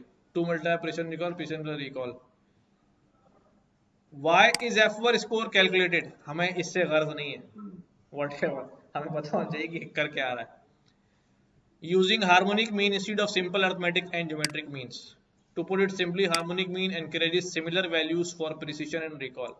That is, the more the precision recall score deviate from the each other, the worse the harmonic mean. तो टेक्निकली थोड़ा सा मैथमेटिकल है कि भाई जितना डेविएट करेगा उतना हार्मोनिक मीन की वैल्यू जो है वो खराब होती जाएगी। तो एक्चुअल में क्या होना चाहिए, F1 स्कोर की वैल्यू बिटवीन 0 to 100 होनी चाहिए and higher F1 denotes better quality of classifier. जितना ज़्यादा F1 आएगा क्वालिटी जो है वो अच्छी होगी, बस इतनी बात याद रखें। बाकी मैंने कहा कि किसी भी टर्मिनोलॉजी की बाई एक छोटी डेफिनेशन आपको पता होना चाहिए। कोई पूछे F1 स्कोर क्या होता है, आप कहें सीधा harmonic mean of precision and recall. अब कोई पूछे फार्मूला क्या होता है, बोले पागल हो गए क्या, फार्मूला ही बताओ। लंबा पढ़ा करेगा। प्रिसिशन रिकॉल का याद है तो आप लिख के बता दोगे उसको, वैसे तो जरूरत नहीं है।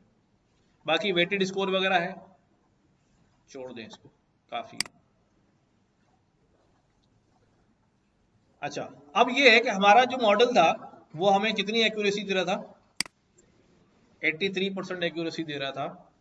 और ये आपके, मैं यहां से अगर कहूं आपसे कि भाई प्रिसिशन कैलकुलेट करें तो यही वैल्यूज आएंगी डेफिनेटली, ज़ाहिर है। 0 की प्रिसिशन कितनी है, 1 की प्रिसिशन कितनी है, 0 का रिकॉल कितना है, 1 का कितना है, ठीक है। तो जो चीज़ हम पॉजिटिव के लिए चेक कर रहे हैं वही चीज़ हम किसके लिए कर सकते हैं, नेगेटिव के लिए कर सकते हैं। उसने बता भी दिया कि इसकी सपोर्ट में इतनी वैल्यूज थी, इसकी सपोर्ट में इतनी वैल्यूज थी। अब अगर मुझे एक्यूरेसी को बढ़ाना है, एक तो मेरे जहन में ये आ रहा है कि हमारी क्लास डिसबैलेंस है, उसको बैलेंस करते हैं। अब क्लास बैलेंस करने का मुझे अभी तो कोई तरीका आता ही नहीं, तो मैं एक काम कर सकता हूं कि मैं वो सारा डाटा, जैसे 422 है ना, ये 192 है, तो मैं इसको भी डाटा डिलीट करके 200 कर दूं, चलो ठीक है, थोड़ा बहुत फर्क तो कोई मसला नहीं। तो 200 रिकॉर्ड ले लो। अच्छा, डिलीट नहीं करना, गलत कह रहा हूं मैं, आपने सिर्फ यहाँ पे क्या करना है, क्या करना है, x डॉट सैंपल 200। कितने सैंपल ले लिए, लेकिन x के नहीं लेने यार, मुझे x पहले ये वाली 1 वाली क्लास समझ लेनी है और इस 1 वाली क्लास में से क्या लेने, सैंपल लेने। तो मैं क्या करूंगा, मैं यहां पे क्या करूंगा, x में से बोलूंगा क्या उठाओ भाई,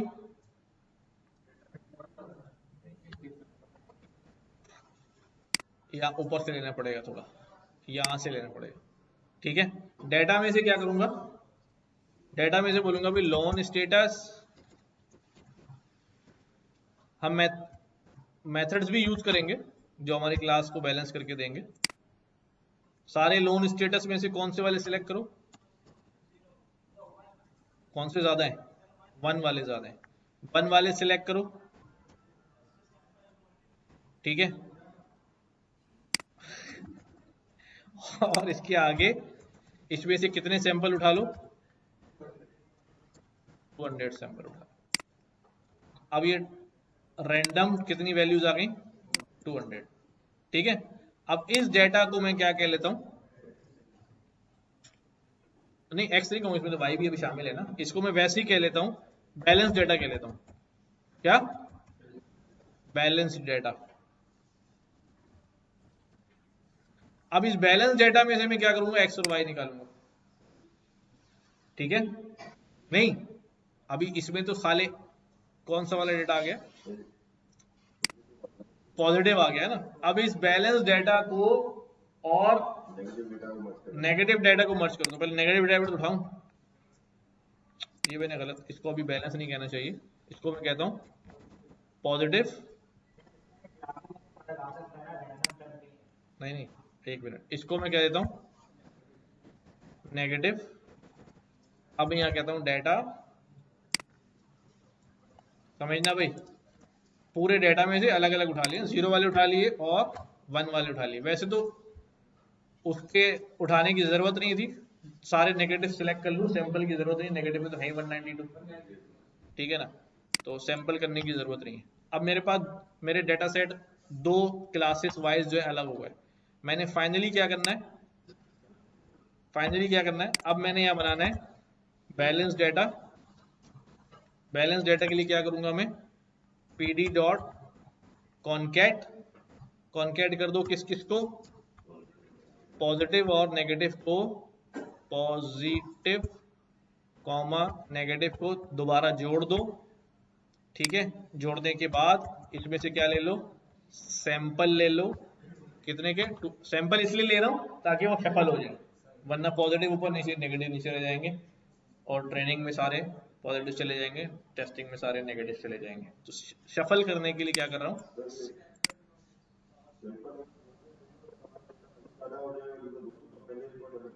तो 200 ही रिकॉर्ड है हमारे पास, 200 में से 200 सैंपल ले रहा हूँ।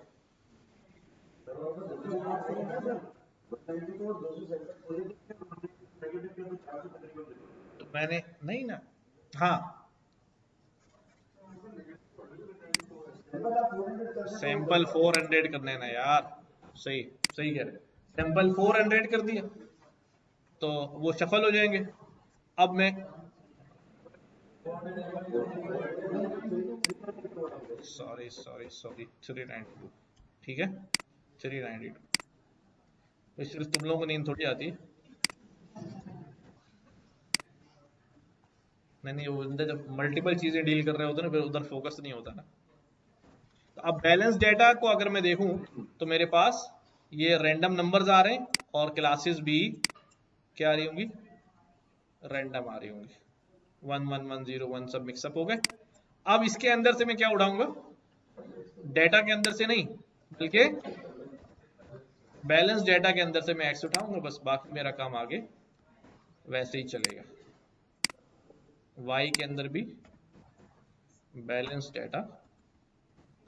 अच्छा अभी तो ये देखना है कि ये रिजल्ट सही होता है या सत्यानाश हो जाता है, 200 और 192, ठीक। क्लास अभी हमने जबरदस्ती बैलेंस कर ली और मैं इसको भी ले जाता हूँ, ठीक है। चलो भाई देखते हैं, 70% हो गई ट्रेनिंग एक्यूरेसी, डेटा कम हो गया ना। खैर हम अभी क्रॉस वैलिडेशन वगैरह भी इंप्लीमेंट कर सकते हैं,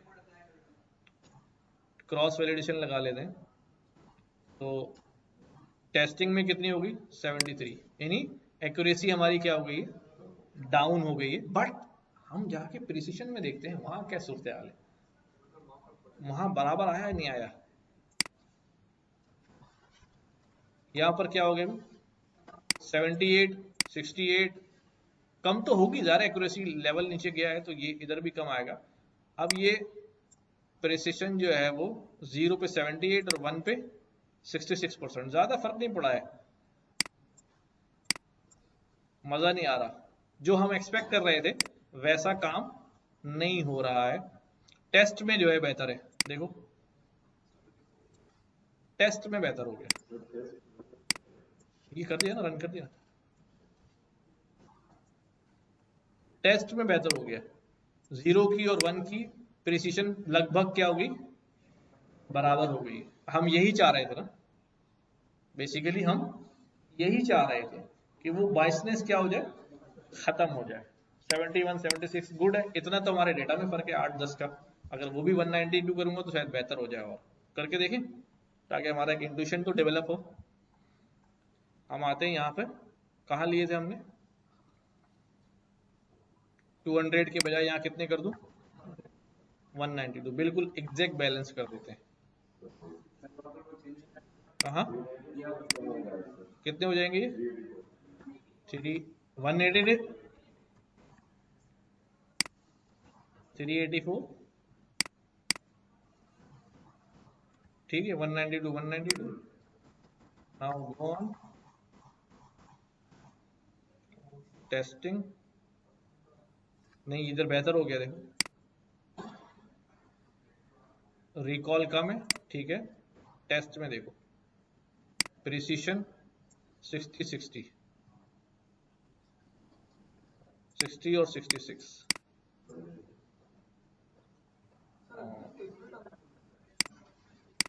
अबे कुछ ना कुछ तो एरर के चांस दो यार, वो मॉडल है, जिन का बच्चा थोड़ी है। असल में वो इसलिए वो इसलिए होता है कि बाज़ दफा ऐसा भी तो होता है ना, मैं या मैं आपको एक जैसा डेटा दिखा रहा हूँ, हाँ एक जैसा है, पैटर्न एक जैसा है, लेकिन एक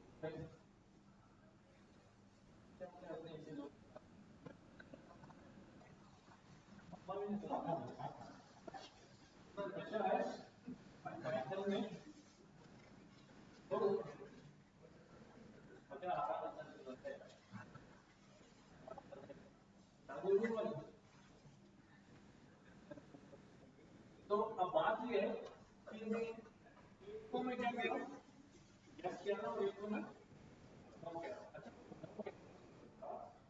नो कहने की वजह हो सकती है पैरामीटर में थोड़ा सा क्या आ रहा मॉडल उस तरीके से वो बिल्कुल क्लोज शायद प्रेडिक्ट नहीं कर पा रहा, वो दो क्लास बिल्कुल सिमिलर हो गए, तो पैटर्न में भी होती है, इस वजह से रिजल्ट्स भी अलग होते हैं। जो मार्जिन ऑफ एरर है 5-8% का, वो रखना पड़ता है। बेस्ट फिट मॉडल होते हैं और वो उनकी एक्यूरेसी लेवल 90 प्लस होनी चाहिए, 100% एक्सपेक्ट नहीं कर रहे होते हैं। अच्छा, अब मैं आपको दूंगा 2-3 डेटा सेट्स, इसके अंदर अभी हम और काम भी कर सकते हैं। और काम क्या है, मैं इसको स्टैंडर्ड स्केलर अप्लाई करूं और फिर देखूं, मिन मैक्स स्केलर अप्लाई करूं, फिर देखूं रिजल्ट पे क्या फर्क आ रहा है। ठीक है, एक आर्टिकल में शेयर कर दूंगा, how to balance imbalance classes, उसमें पूरी लाइब्रेरी बनी हुई है, एक पैकेज है इम्बैलेंस क्लास का, वो आप इस्तेमाल कर सकते हैं। तो how to balance imbalance classes for ML task, तो ये पता नहीं आर्टिकल है क्या है। ठीक है, यहाँ सैम्पलिंग की जाती है, स्ट्रेटिफाइड और तरह की सैम्पलिंग सैम्पलिंग आपने शुरू में पढ़ी हुई है। तो ये दो काम आपने करने हैं, एक तो डेटा सेट पे काम करना है और इम्बैलेंस क्लासेस को जो है वो क्या करना है, बैलेंस करना सीखना है कि हम उसको कौन से मेथड से गुजारें कि हमारी जो क्लासेस हैं वो क्या हो जाए, बैलेंस हो जाए बाय जनरेटिंग मोर डेटा। ठीक है, और डेटा जनरेट करके हम देख सकें कि किस तरह जो है वो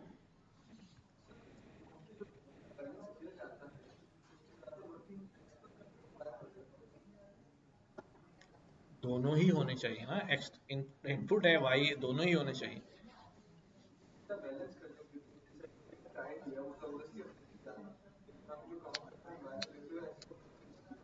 नहीं, हमने एक्स वाई में बिल्कुल चेंज नहीं किया, हमने तो वो डेटा ही क्या कर दिया, हटा दिया। हाँ,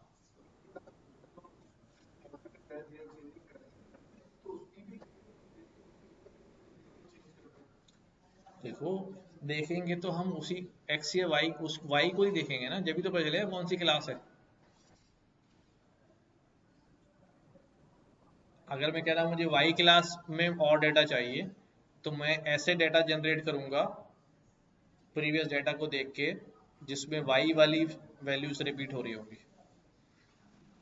अगर मुझे एक्स उसमें ए क्लास है, बी क्लास, ए क्लास का डेटा चाहिए, तो ए क्लास वाली वैल्यूज एक्स वाली साइड में ऐड होंगी, तो तभी तो वो ए क्लास बनेगी, वरना वो बी और सी और अदर क्लास बनेगी। तो वैसे हम तो मैनुअली नहीं कर रहे होते, हमें पता भी नहीं चलता उसने कैसे किया है, वो एल्गोरिदम स्टडी करेंगे तो शायद हमें कुछ समझ में आए कि क्या मैथमेटिक्स और क्या किस तरह जो है ना वो ये काम करता है। अच्छा, नेक्स्ट जो एल्गोरिदम है हम पढ़ेंगे किसका, क्लासिफिकेशन का, that will be decision tree. क्या, decision tree. Decision tree is mathematical तो है, बट मोस्टली मोस्टली जो है फार्मूला बेस्ड है।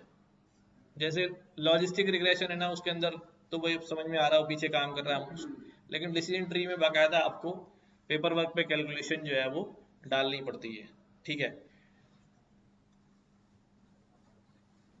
अच्छा, बेसिकली क्या होता है डिसीजन ट्री के अंदर, डिसीजन ट्री के अंदर नॉर्मली पढ़ाते वक्त दो ही एग्जाम्पल्स हर जगह पढ़ने को मिलती हैं, हर जगह वही पढ़ाई भी जाती है। ठीक है, मैं दिखा देता हूँ कि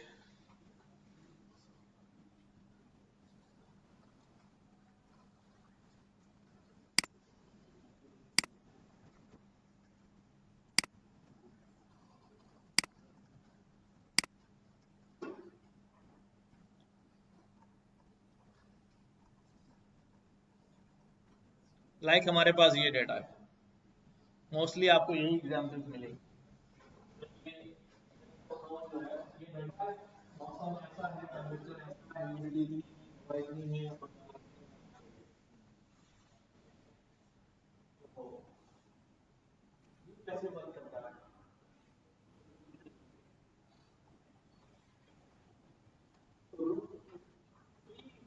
हमारे यहाँ ट्री कैसा होता है, हमारे जो ट्री होते हैं उनकी जड़ें कहाँ होती हैं, जमीन में। पर मशीन लर्निंग में और जो मैथमेटिक्स में ट्री है उसकी जड़ें ऊपर होती हैं।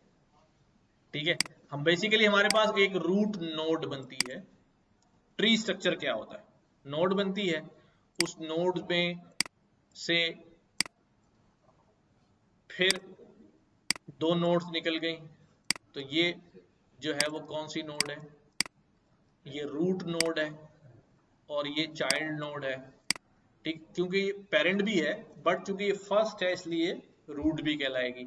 अब फिर यहां से निकल आई, तो ये इसका पेरेंट तो ये था, ठीक है, इसका ये दो नोड यहाँ निकल आई। ठीक है, अब ये हमारे पास क्या है, इसकी दो नोड्स हैं, इसकी दो नोड्स हैं, ये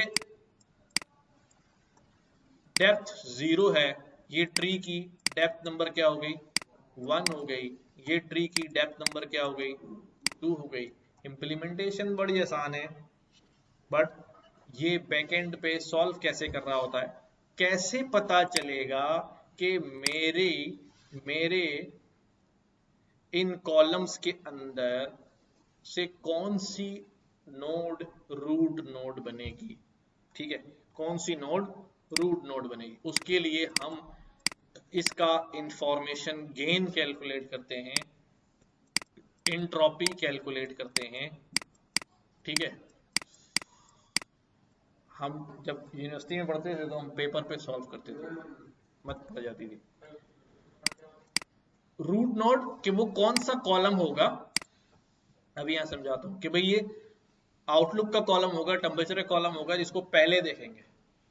पहले देखेंगे मतलब किसकी वेटेज ज्यादा है इसकी प्रिडिक्शन में।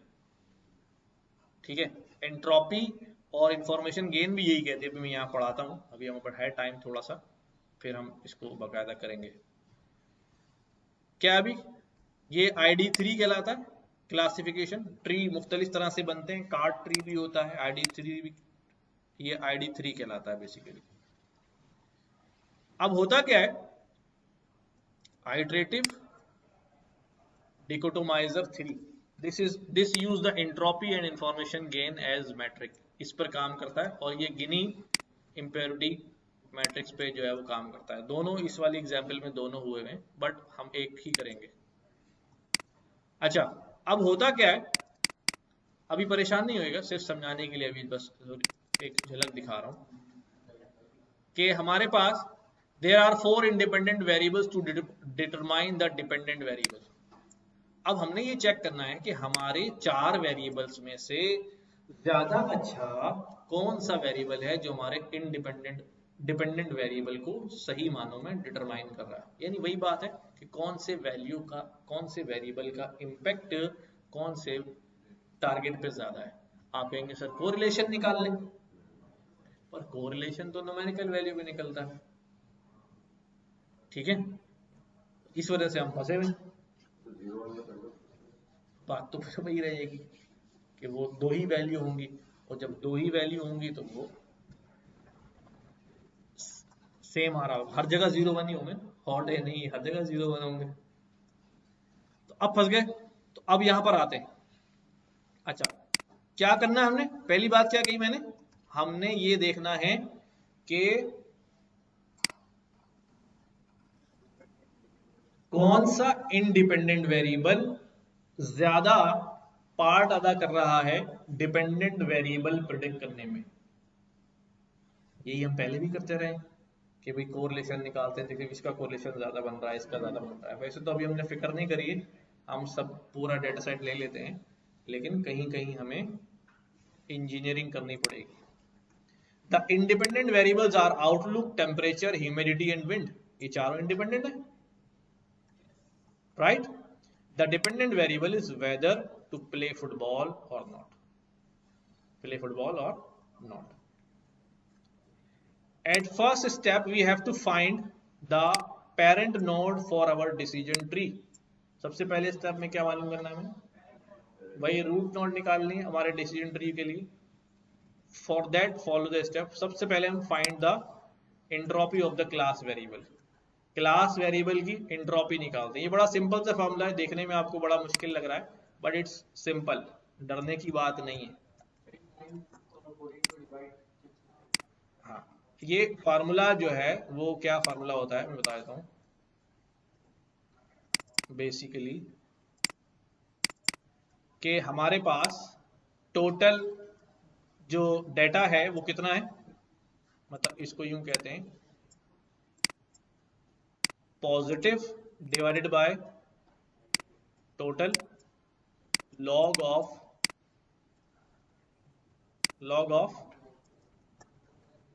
फिर positive divide by total. Total की जगह पॉजिटिव प्लस नेगेटिव भी लिख दे सकते हैं, लेकिन आसान करने के लिए मैं टोटल का वर्ड यूज कर रहा हूं, ठीक है।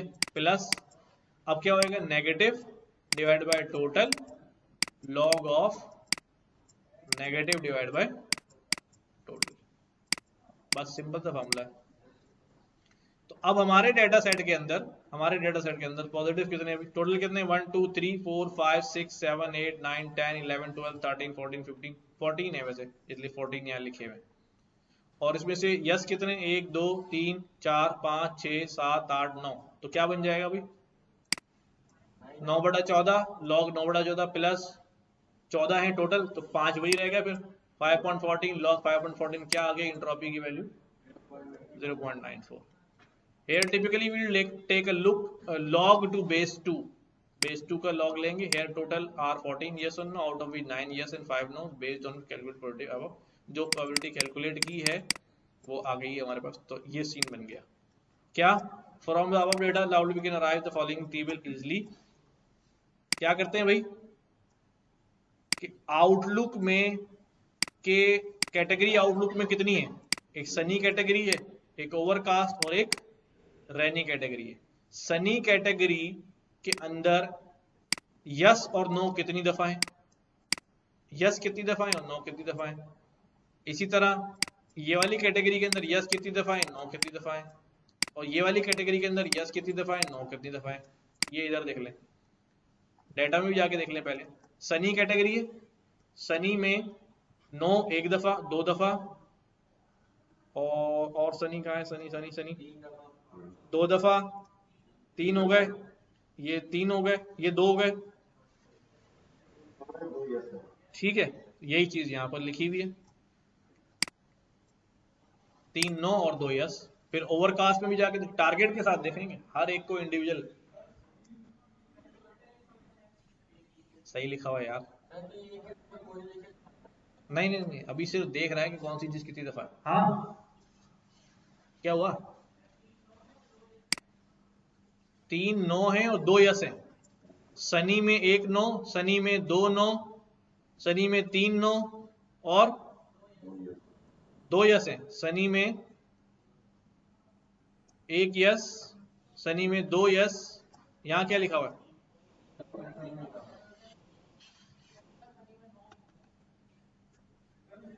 ये उल्टा कर दिया है। चलो खैर है, आप सीधा कर देना। अबे रुक जा भाई, पता नहीं कभी, चलो बहरहाल। अब ये तो वो आप इस टेबल ना भी बनाओ तो हमें वैसे ही पता चल रहा है। हमने टोटल 5/14 4/14 5/14 हमने निकाल लिया। Now we have to calculate average weighted entropy we have to find the total of the weights of each feature multiply by the probabilities. अब हम क्या कर रहे हैं, आउटलुक में से पहले किसके लिए काम कर रहे हैं, सनी के लिए, ये एंट्रोपी निकाल रहे हैं, ठीक है। फिर आउटलुक में से किसके लिए निकालेंगे, सबके लिए निकालेंगे। अब ये इंफॉर्मेशन गेन निकाला है, दो चीजों का डिफरेंस है, मैं करवाऊंगा फिर बताऊंगा। इंफॉर्मेशन गेन क्या चीज होती है, it is the difference between parent entropy and average weight entropy. हर एक का निकलेगा, अब टेम्परेचर के लिए आ गए, फिर ह्यूमिडिटी के लिए आ गए, फिर विंडी के लिए आ गए, दूसरे कॉलम में आ गए, फिर कहीं जाके आखिर में पता चलेगा कि कौन सी नोड हमारी क्या बन रही है, पेरेंट नोड बन रही है, ठीक है। तो अगर पेपर पे करने जाएंगे तो it will take time, but मैं यहां दिखाता हूं, यहीं दिखाता हूं,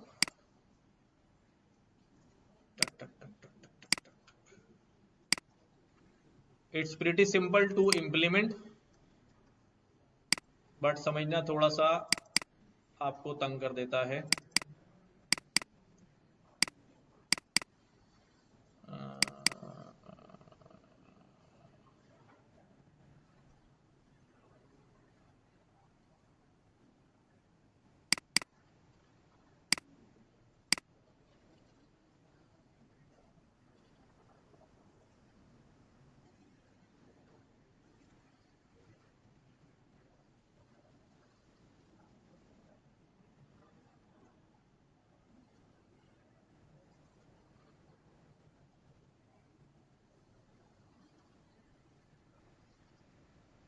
लॉजिस्टिक,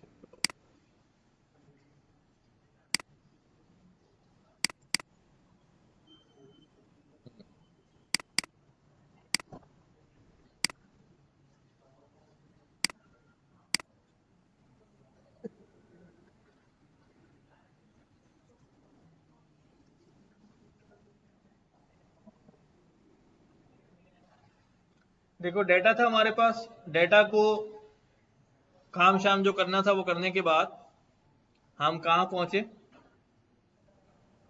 क्लीनिंग करके हर कॉलम को देख के सीधा हम आ गए कहां पर, अबे ये काम तो बचपन से कर रहे हो यार,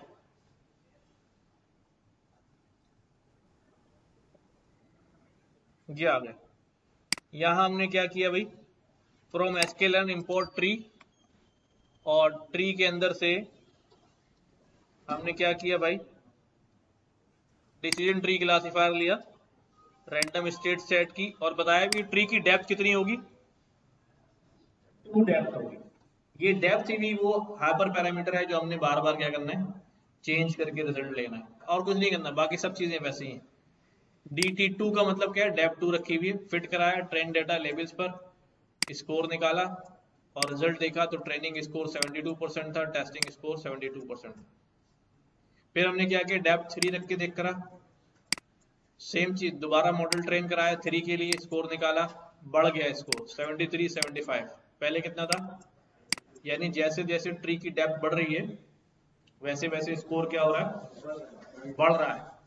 बट जब तक ये दोनों साथ साथ बढ़ रहे हैं ना, तो इसका मतलब ये ट्रेनिंग और टेस्टिंग स्कोर दोनों क्या हुए, गुड जा रहे हैं। जहां डिफरेंस आना शुरू होगा इसका मतलब ओवरफिटिंग आ गई। ओवरफिटिंग होती क्या है, difference between training and testing, ये अभी थोड़ा सा डिफरेंस चाहिए। फिर हमने 4 कर लिया, 4 किया तो ये 78 74 हुआ, फिर 6 चेक किया, 6 किया तो कितना हो गया 80 77, 8 डेप्थ बढ़ा दी ट्री की 8 बढ़ाई तो 83 78, अब डिफरेंस आना शुरू हो गया। और फिर 10 किया, 10 पढ़ने में कितनी होगी 86 78, बढ़ गई। और फिर हमने कहा यार मैं कुछ भी नहीं डेप्थ दे रहा, मैक्सिमम डेप्थ लगा दो जितनी लगा सकते हो, कितना हो गया ट्रेनिंग स्कोर और टेस्टिंग स्कोर, ओवरफिट हो गया, ओवरफिट हो गया। जब मैक्सिमम डेप्थ बढ़ा दी इसका मतलब वही वाली बात है कि बार बार वो डेटा क्या कर दिया, पिलाते गए, ट्रेनिंग में तो वो माशाल्लाह ऑप्टिमाइज हो गया, जनरलाइजेशन क्या हो गई उसकी, खत्म हो गई, एंड देन रिजल्ट्स को प्रिंट कर दिया हमने। तो ये मैं कराऊंगा, आसान है वैसे तो, मॉडल सिलेक्ट करने में डेप्थ देना है, लेकिन पहले हम ये इसकी वो भी सीख लेंगे, कैलकुलेशन भी सीख लेंगे, तो फिर पता चल जाएगा। ठीक है भाई, थैंक यू।